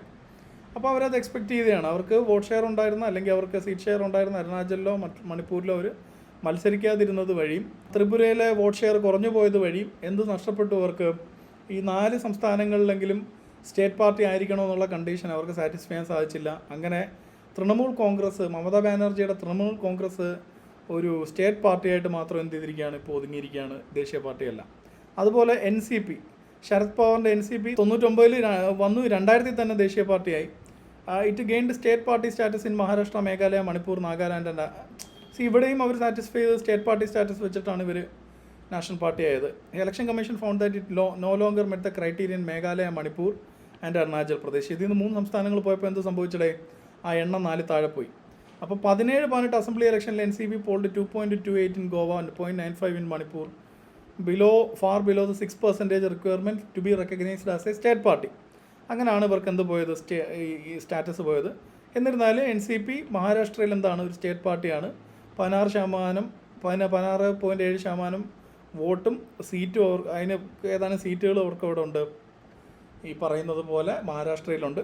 അടുത്തിടെ നാഗാലാൻഡിൽ no longer qualify and recently in നാഗാലാൻഡിലും അത് state പാർട്ടിയാണ്. And it no longer qualifies as a national party. അതെന്തല്ല, national party അല്ല. ഇനി CPIക്ക് എന്ത് സംഭവിച്ചു? 89 നാഷണൽ പാർട്ടി ആയിരുന്നു. State party in Kerala, Manipur, Odisha and West Bengal. ഒഡീഷയിലും വെസ്റ്റ് ബംഗാളിലും ഭരണം പോയി. ഈ പറയുന്നത് പോലെ എന്തും സംഭവിച്ചു? ഭരണമൊന്നുമില്ല, ഒരു മുന്നണിയുടെ ഭാഗമായിരുന്നു. ഒഡീഷയിലും വെസ്റ്റ് ബംഗാളിലും അവർക്ക് സ്റ്റേറ്റ് പാർട്ടി സ്റ്റാറ്റസ് നഷ്ടപ്പെട്ടു, reducing it state presence and causing it to lose national status അല്ലേ. അപ്പം ഇതൊക്കെയാണ് അതിൻ്റെ കാരണങ്ങൾ. അപ്പോൾ കൂടുതൽ കേസിലും ഇപ്പോൾ ലാസ്റ്റ് നഷ്ടപ്പെട്ട പാർട്ടികളുടെ കേസ് എടുക്കുകയാണെങ്കിൽ തൃണമൂൽ കോൺഗ്രസ് ആണെങ്കിലും NCP ആണെങ്കിലും CPI ആണെങ്കിലും സംസ്ഥാന പാർട്ടി എന്നുള്ള നിലയ്ക്ക് 4 സംസ്ഥാനങ്ങളിൽ റെക്കഗ്നിഷൻ ഉണ്ടായിരുന്നു. അത് പെട്ടതാകയാൽ അതിനെന്ത് നഷ്ടപ്പെടുകയാണ് ഉണ്ടായത്? സ്റ്റേറ്റ് പാർട്ടി സ്റ്റാറ്റസ് നഷ്ടപ്പെടുകയാണ് ഉണ്ടായത്. പക്ഷേ ഇത് 3 ഇപ്പോഴും എന്താണ്? വിവിധ സംസ്ഥാനങ്ങളിലെ സ്റ്റേറ്റ് പാർട്ടിയാണ്. വായിച്ചാൽ മതി. അതിൻ്റെ കോൺസിക്വൻസസ്, അതായത് നമ്മൾ നേരത്തെ പറഞ്ഞ പ്രിവിലേജസ് പലതും നഷ്ടപ്പെടും. ഇലക്ഷൻസ് സിമ്പിൾ ഇലക്ട്രോണിക് വോട്ടിംഗ് മെഷീനിൽ പ്രയോറിറ്റൈസ്ഡ് ആവത്തില്ല. നാഷണൽ പാർട്ടി സ്റ്റാറ്റസ് പോയി കഴിഞ്ഞാൽ ടോപ്പിൽ കാണാൻ പറ്റത്തില്ല. അല്ലെങ്കിൽ ബാലറ്റ് പേപ്പറിൽ it will not appear among the first few names making it less prominent voters. ഇപ്പോൾ നിങ്ങൾ കോൺഗ്രസിൻ്റെ കൈ അല്ലെ BJP യുടെ താമര ഓക്കെ, ഇത് 5-മോ 8-മോ ഒക്കെ കിടക്കുന്നെങ്കിൽ ആളുകളെ സംബന്ധിച്ചിടത്തോളം അപ്പോൾ എപ്പോഴും ഒരു വിഷ്വൽ കണക്റ്റും കൂടെ വേണമല്ലോ. അപ്പോൾ വിഷ്വൽ കണക്റ്റിൽ ടോപ്പ് 3 വരിക എന്ന് പറയുന്നത് ഭയങ്കര ഇമ്പോർട്ടൻ്റ് ആണ്. അത് നഷ്ടപ്പെടും. പിന്നെ ഇലക്ഷൻ കമ്മീഷൻ്റെ ഓൾ പാർട്ടി മീറ്റിങ്ങിലൊന്നും ക്ഷണം ലഭിക്കില്ല. അപ്പോൾ ഇലക്ട്രൽ കൺസൾട്ടേഷനിൽ അവരുടെ ഭാഗം പറയാനുള്ള അവസരം അവർക്ക് നഷ്ടപ്പെടുകയാണ്. Political funding and free air time on Doordarshan and all India radio. അപ്പോൾ ഫ്രീ എയർ ടൈം അവർക്കുണ്ട് ദൂരദർശനിലും ഓൾ ഇന്ത്യ റേഡിയോയിലും, അത് നഷ്ടപ്പെടും. സ്റ്റേറ്റ് ക്യാമ്പയിനേഴ്സിനെ ഇറക്കാനുള്ള പവറും അവർക്ക് നഷ്ടപ്പെടും. സ്റ്റേറ്റ് ക്യാമ്പയിനേഴ്സിൻ്റെ എണ്ണം കുറയ്ക്കേണ്ടി വരും. എന്ന് വെച്ച് കഴിഞ്ഞാൽ കൂടുതൽ ആൾക്കാരെ കൊണ്ടുവരണമെന്നുണ്ടെങ്കിൽ അതിൻ്റെ എക്സ്പെൻസ് ആരെടുക്കേണ്ടി വരും? അതിൻ്റെ എക്സ്പെൻസ് ഇവർ തന്നെ ബെയർ ചെയ്യേണ്ടി വരും. ഇനി സ്റ്റേറ്റ് പാർട്ടിയുടെ കണ്ടീഷൻ നോക്കാം. അതിൽ നിന്ന് ക്വസ്റ്റ്യൻസ് ഒന്നും വന്നിട്ടില്ല. 5 കണ്ടീഷൻസ് പറയുന്നുണ്ട്. Secures at least 6% of valid votes. അപ്പോൾ എന്താണ്? വോട്ട് ഷെയർ വന്നു in an election to state legislative assembly and win at least 2 seats in that assembly. ഇവിടെ 6% വോട്ട് ഒരു നിയമസഭാ തെരഞ്ഞെടുപ്പിൽ കിട്ടുകയും അവിടുന്ന് ഏറ്റവും കുറഞ്ഞ 2 സീറ്റ് കിട്ടുകയും ചെയ്ത് കഴിഞ്ഞാൽ അതെന്താണ്, അതൊരു സ്റ്റേറ്റ് പാർട്ടിയാണ്. ഓക്കെ, 6% വോട്ടും പിന്നെ 2 സീറ്റ് കിട്ടിയാൽ മതി. മുസ്ലിം ലീഗിൻ്റെ കേസിൽ എന്താ, 8% വോട്ടും എനിക്ക് കൃത്യമായിട്ടുള്ള സീറ്റ് ഓർമ്മയില്ലാത്തതുകൊണ്ടാണ് 5ലധികം സീറ്റും. ഇപ്പം ഇന്ത്യൻ യൂണിയൻ മുസ്ലിം ലീഗ് എന്താണ്, കേരളത്തിലൊരു സ്റ്റേറ്റ് പാർട്ടിയാണ്. ഇനി അടുത്ത രണ്ടാമത്തെ കണ്ടീഷൻ വോട്ട് ഷെയർ ആണ്. Secure at least 6% of valid vote share polled in election to Lok Sabha from the state and win at least 1 Lok Sabha seat from that state. പൊതുവേ ലോക്സഭാ സീറ്റുകളുടെ എണ്ണമൊക്കെ കുറവായിരിക്കത്തില്ല, കേരളത്തിൽ 20 ഉള്ളൂ, നിയമസഭാ സീറ്റുകളുടെ അത്ര എണ്ണമില്ല. ആ 6% വോട്ട് ഷെയർ എന്നുള്ള ത്രഷോൾഡ് ഇവിടെ മെയിൻറ്റെയിൻ ചെയ്യുന്നുണ്ട് ലോക്സഭയിൽ. നേരത്തെ സ്റ്റേറ്റ് ലെജിസ്ലേറ്റീവ് അസംബ്ലിയിലാണെങ്കിൽ ഇവിടെ ലോക്സഭയിൽ. സ്റ്റേറ്റ് ലെജിസ്ലേറ്റീവ് അസംബ്ലിയിൽ 2 സീറ്റെങ്കിലും ജയിക്കണമെന്നാണെങ്കിൽ ഇവിടെ എന്ത് ചെയ്താൽ മതി, മിനിമം 1 ലോക്സഭാ സീറ്റ് ജയിച്ചാലും ആ പാർട്ടി എന്താണ്, സ്റ്റേറ്റ് പാർട്ടിയാണ്. ഓക്കെ, ഇനി മൂന്നാമത്തെ condition win at least 3% number of total number of seats in the state legislative assembly or A minimum of 3 seats which ever is higher. അത് ചിലപ്പോൾ മാറി വരാം. ഇപ്പോൾ സ്റ്റേറ്റ് ലെജിസ്ലേറ്റീവ് അസംബ്ലിയെ സംബന്ധിച്ചിടത്തോളം ചെറിയ സംസ്ഥാനങ്ങളിലൊക്കെ സീറ്റുകളുടെ എണ്ണം കുറവായിരിക്കത്തില്ലേ. അപ്പോൾ സീറ്റുകളുടെ എണ്ണം കുറവാണെങ്കിൽ, ഇപ്പോൾ ചെറിയ സംസ്ഥാനത്ത് സീറ്റുകളുടെ എണ്ണം കുറവാണെങ്കിൽ 3 സീറ്റ് വേണമെന്നില്ല, 3% സീറ്റ് മതി. ഏതാണോ ഹയർ, 3 ആണോ 3% ഹയർ, അത്രയും വേണം. അപ്പോൾ ഇവിടെ വോട്ട് ഷെയറിനെ പറ്റി പറയുന്നില്ല, 3% സീറ്റ് നേടണം. എത്രയാണ്, 3% സീറ്റ് നേടണം. 3% സീറ്റ് നേടിയാൽ മതി. 3% സീറ്റ് അല്ലെങ്കിൽ ഒരു കണ്ടീഷനോട് പറയുന്നുണ്ട്, മിനിമം 3 സീറ്റ്സ്. കാരണം ഇത് സ്മോളർ സ്റ്റേറ്റ്സിനെ സംബന്ധിച്ചിടത്തോളം അവിടുത്തെ ലെജിസ്ലേറ്റീവ് അസംബ്ലി സീറ്റ്സിൻ്റെ എണ്ണം കുറവായിരിക്കും. അങ്ങനെ എണ്ണം കുറവാണ് എങ്കിൽ ഈ 3% എന്ന് പറയുന്നത് നെസസറിലി 3 ആവണമെന്നില്ല. 3% എന്ന് പറയുന്നത് ചിലപ്പോൾ എന്താവാം, 2 സീറ്റോ 1 സീറ്റോ ആകാം. ഓക്കെ, സോ അങ്ങനെയുള്ളൊരു കണ്ടീഷൻ ഉള്ളതുകൊണ്ടാണ് 3% അല്ലെങ്കിൽ മിനിമം 3 സ്റ്റേറ്റോ ഏതാണോ കൂടുതൽ. ഓക്കെ, ഏതാണോ കൂടുതൽ മിനിമം, ഇപ്പോൾ 3% ടോട്ടൽ നമ്പർ ഓഫ് സീറ്റ് അല്ലെങ്കിൽ minimum 3 seats which ever is higher. Okay, അത്രയേ ഉള്ളൂ വരുന്നത്. ഇപ്പോൾ 3% എന്നുള്ളത് 2. ഓക്കെ, അവിടുത്തെ ടോട്ടൽ നമ്പർ ഓഫ് സ്റ്റേറ്റ്സ് വെച്ചിട്ട് 2 എന്നുള്ളത് ഒരു ഹയർ നമ്പറാണ്, 3% സീറ്റാണ്. അത് ഓക്കെ, ദാറ്റ് ഈസ് ഫൈൻ. ഇനി അടുത്തത് win at least 1 Lok Sabha seat for every 25 Lok Sabha seat or any fraction thereof allotted to the state. Okay, 25 Lok Sabha സീറ്റിൽ 1 ജയിക്കുക. ഓക്കെ, അല്ലെങ്കിൽ അതിൻ്റെ പ്രൊപ്പോർഷൻ. ഇപ്പോൾ കേരളത്തിൽ 20 ഉള്ളൂ, അപ്പം 20 ഉള്ളൂവെങ്കിൽ എന്താണ്, അപ്പോൾ ഈ കണ്ടീഷൻ കേരളത്തിന് ആപ്ലിക്കബിൾ അല്ല നെസസറിലി. അപ്പോൾ 50 സീറ്റ് ഉള്ളിടത്ത് 2 സീറ്റ് ജയിച്ചാൽ മതി, 2 ലോക്സഭാ സീറ്റ് ജയിച്ചാൽ മതി. ഇപ്പോൾ 20 ഉള്ളിടത്തുള്ള പ്രശ്നമെന്ന് വെച്ച് കഴിഞ്ഞാൽ 25-നാണ് 1, അപ്പോൾ 20-ന് 1 എന്നുള്ളൊരു കണക്ക് വരുന്നില്ല. അപ്പോൾ അങ്ങനെ വരുമ്പോൾ ഈ കണ്ടീഷൻ 25 താഴെയുള്ള സീറ്റുകൾക്ക് 25 താഴെയുള്ള ലോക്സഭാ സീറ്റുള്ള സംസ്ഥാനങ്ങൾക്ക് ഇത് ബാധകമാക്കാൻ പറ്റത്തില്ല, കാരണം ലെസ് ദാൻ 1 വരും. ഓക്കെ, എന്നിരുന്നാലും 1 സീറ്റ് കിട്ടുവാണെങ്കിൽ എന്ത് വരാം, 1 സീറ്റ് കിട്ടുവാണെങ്കിൽ അവർ അവർക്ക് 1 സീറ്റ് കിട്ടും. ഇപ്പോൾ BJP കേരളത്തിൽ 1 സീറ്റ് കിട്ടിക്കഴിഞ്ഞാൽ BJP എന്തായി, സ്റ്റേറ്റ് പാർട്ടിയായി. കേരളത്തിൽ സ്റ്റേറ്റ് പാർട്ടിയായി, 1 സീറ്റ് മതി, വോട്ട് ഷെയർ ഒന്നും അവിടെ നോക്കുന്നില്ല. ഓക്കെ, ഇനി secures at least 8% of total valid votes polled in the state in general election to the Lok Sabha അല്ലെങ്കിൽ സ്റ്റേറ്റ് അസംബ്ലി. അപ്പം 8% സീറ്റ്, ഇവിടെ സീറ്റ് വേണമെന്നില്ല, സീറ്റ് 0 ആണ്, സീറ്റ് ഷെയറിനെ പറ്റി പറയുന്നില്ല. 8% വാലിഡ് വോട്ട്, മൈനർ പാർട്ടിയല്ല 8. അതായത് ഒരു സംസ്ഥാനത്ത് നടക്കുന്ന നിയമസഭാ തെരഞ്ഞെടുപ്പിലോ ലോക്സഭാ തെരഞ്ഞെടുപ്പിലോ 8% സീറ്റ് കിട്ടുകയാണ്, സീറ്റില്ല മീൻസ് 8% വോട്ട് നേടുകയാണ്, സീറ്റ് വിജയിച്ചില്ലെങ്കിൽ പോലും. ഇതും എന്തിന് ഒരു റെക്കഗ്നിഷനാണ്, സ്റ്റേറ്റ് പാർട്ടി ആവാനുള്ള ഒരു കൺസിഡറേഷനാണ്. അപ്പോൾ 5 കണ്ടീഷൻ ഇവിടെ പറയുന്നുണ്ട്. നാഷണൽ പാർട്ടി പഠിപ്പിച്ച അതേ ആംഗിളിൽ നിങ്ങളിത് ചിന്തിച്ചെടുത്താൽ മതി. ഇതൊന്ന് പഠിക്കുക, നിങ്ങളൊന്ന് പഠിക്കുക, ഈ പോയിൻറ്റ്സ് ഒന്ന് ഓർത്തിരുന്നാൽ മതി. അപ്പോൾ ഇത് വെച്ചിട്ട് പറയാം, ഇപ്പോൾ BJPക്ക് നമുക്കറിയാം സംസ്ഥാന തെരഞ്ഞെടുപ്പിൽ എന്തില്ല, സംസ്ഥാന തെരഞ്ഞെടുപ്പിൽ ഈ പറയുന്നത് പോലെ നിയമസഭാ തെരഞ്ഞെടുപ്പിൽ സീറ്റില്ല.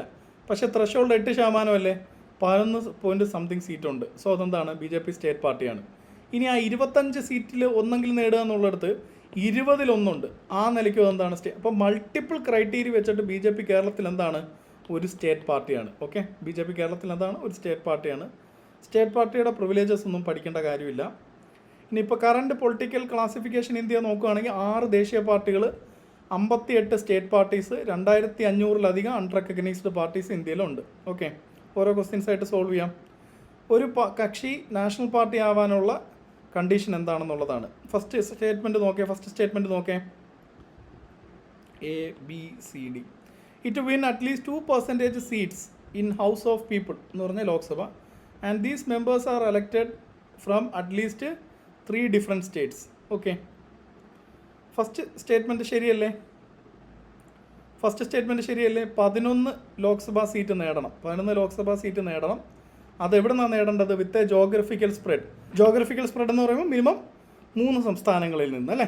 അപ്പോൾ ഇവിടെ 2 കണ്ടീഷൻ്റെ കോമ്പിനേഷനാണ് വരുന്നത്. ഏതൊക്കെയാണ്? ഒന്ന് ഈ പറയുന്നത് പോലെ സീറ്റ് ഷെയർ എന്ന് പറയുമ്പം 2% ലോക്സഭയിൽ 11 സീറ്റ് പ്ലസ് ജോഗ്രഫിക്കൽ സ്പ്രെഡ് 3 സീറ്റുകളിൽ. സോ ഫസ്റ്റ് സ്റ്റേറ്റ്മെൻറ്റ് ശരി, ആൻസർ കിട്ടി നമുക്ക്. ഇനി കൗൺസിൽ ഓഫ് സ്റ്റേറ്റുമായിട്ട് ബന്ധപ്പെട്ട് എന്തെങ്കിലും കണ്ടീഷൻ ഉണ്ടോ? രാജ്യസഭയായിട്ട് ബന്ധപ്പെട്ട്, കാരണം ഡയറക്റ്റ് ഇലക്ഷൻ അല്ല രാജ്യസഭയിൽ. സോ ജനങ്ങളുടെ റെപ്രസെൻറ്റേഷൻ അവിടെ വരുന്നില്ല, ഡയറക്റ്റ് റെപ്രസെൻറ്റേഷൻ വരുന്നില്ല. ബി തെറ്റാണ്. അറ്റ്ലീസ്റ്റ് 2% ഓഫ് ചീഫ് മിനിസ്റ്റേഴ്സിനെ വെച്ചിട്ട് എന്തെങ്കിലും കണ്ടീഷൻ പഠിക്കാനുണ്ടോ? ഇല്ല. And it has secure 6% of the valid votes polled in a state at a general election either to house of people or to the legislative assembly of the state. പക്ഷേ ഇവിടെ വന്ന പ്രശ്നം എന്ന് വെച്ച് കഴിഞ്ഞാൽ ഒരു സ്റ്റേറ്റിൽ പോരാ, ഇവിടെ 2 കണ്ടീഷൻ വരുന്നുണ്ട്. എന്താണ്? 6% വോട്ട് ഷെയറും എന്തും വേണമായിരുന്നു, ജോഗ്രഫിക്കൽ സ്പ്രെഡും വേണമായിരുന്നു. ഓക്കെ, ജയിക്കണമെന്നില്ല, പക്ഷേ 6% വോട്ട് ഷെയറിനൊപ്പം എന്ത് വേണമായിരുന്നു? ജോഗ്രഫിക്കൽ സ്പ്രെഡ് വേണമായിരുന്നു അല്ലേ? ആ ജോഗ്രഫിക്കൽ സ്പ്രെഡ് ഇവിടെ വരുന്നുണ്ടോ? ജോഗ്രഫിക്കൽ സ്പ്രെഡ് വരാത്തതുകൊണ്ട് തന്നെ എന്താണ്, 4 സംസ്ഥാനങ്ങളിലെങ്കിലും ഈ പറയുന്ന പോലെ എന്ത് വേണമായിരുന്നു? ജോഗ്രഫിക്കൽ സ്പ്രെഡ് ഇല്ല, അതുകൊണ്ട് അത് തെറ്റാണ്. സോ ഇതാണ് അവിടെ ശരിയായിട്ട് തന്നിരിക്കുന്നത്. 3 സംസ്ഥാനങ്ങളിൽ നിന്ന് 11 സീറ്റ്. മറ്റേ കണ്ടീഷൻ വരുന്നത് 6% വോട്ടും ജോഗ്രഫിക്കൽ സ്പ്രെഡ് 4 സംസ്ഥാനങ്ങളിൽ വേണം. അവിടെ ആ 4 സംസ്ഥാനങ്ങളൊന്നും വരാത്തത് കൊണ്ടാണ് ആൻസർ നമുക്ക് എടുക്കാൻ സാധിക്കാത്തത്, ആൻസർ നമുക്ക് ഉൾക്കൊള്ളാൻ സാധിക്കാത്തത് കൊണ്ടാണ്. ഓക്കെ, അത് ക്ലിയർ ആയെന്ന് വിശ്വസിക്കുന്നു. സോ ആദ്യത്തെ ആൻസർ ഏതാണ്? ആദ്യത്തെ ആൻസർ എ ആണ്. ഓക്കെ, ഇതാണ് ശരിയായിട്ടുള്ള സ്റ്റേറ്റ്മെൻറ്റ്. അടുത്ത ക്വസ്റ്റ്യൻ, 2022 ദേശീയ പാർട്ടി ആയിട്ട് റെക്കഗ്നൈസ്ഡ് അല്ലാത്തത് ഏതെന്നാണ് ചോദ്യം. ഓക്കെ, BJP ഇപ്പോഴും ഈ ക്വസ്റ്റ്യൻ ഇപ്പോഴും വേണമെങ്കിൽ ഇന്നത്തെ രീതിയിൽ ചോദിക്കാം. 6 ഏതാണ് ദേശീയ പാർട്ടി അല്ലാത്തതെന്ന് ചോദിക്കാം. ഭാരതീയ ജനതാ പാർട്ടി ദേശീയ പാർട്ടിയാണ്, BSP ദേശീയ പാർട്ടിയാണ്, ആം ആദ്മി ദേശീയ പാർട്ടിയാണ്. ഇത് ചോദിക്കാൻ കാരണം ആ സമയത്ത് ഏത് ദേശീയ പാർട്ടി സ്റ്റാറ്റസ് പോയി? NCPക്ക് പോയി. NCPക്ക് ശരത് പവാറിൻ്റെ NCPക്ക് ദേശീയ പാർട്ടി സ്റ്റാറ്റസ് നഷ്ടപ്പെട്ടു. സോ ആൻസർ ഏതാണ്? ആൻസർ ഈ പറയുന്നത് പോലെ ഓപ്ഷൻ സി ആണ്, ചെന്നൈയാണ്. Which among the following is അല്ലെങ്കിൽ are not correct regarding functions of political parties? Function of socialising and participation, function of integration, function of exercising political power. ഇതിലേതാടെ ശരിയല്ലാത്തത് ഏതാ? 38/24 ക്യാൻസലായി പോയ ക്വസ്റ്റ്യൻ വല്ലതും ആണോ? Correct regarding not a function അല്ല, functions ആണ്. ഇതെല്ലാം ശരിയാണല്ലോ, എല്ലാം ശരിയാണ്. ഓക്കെ, സോ ഇത്രയാണ് നമ്മുടെ ടോപ്പിക്ക്. സോ നിങ്ങൾക്ക് ഒരു നല്ല ധാരണ പൊളിറ്റിക്കൽ പാർട്ടീസിനെ സംബന്ധിച്ചിടത്തോളം, ഇന്ത്യയുടെ ഇലക്ഷനെ സംബന്ധിച്ചിടത്തോളം കിട്ടിയെന്ന് ഞാൻ വിശ്വസിക്കുകയാണ്. സോ നിങ്ങളെല്ലാവരും ക്ലാസ് കാണുക. എന്തെങ്കിലും ഡൗട്ട് ഉണ്ടെങ്കിൽ നിത്യ മാം വഴിയോ അല്ലെങ്കിൽ നിങ്ങളുടെ കോർഡിനേറ്റർ വഴിയോ ചോദിക്കുക. കൂടുതൽ ഡീറ്റെയിൽസ് ഞാൻ പറഞ്ഞുതരാം. Okay, thank you, by.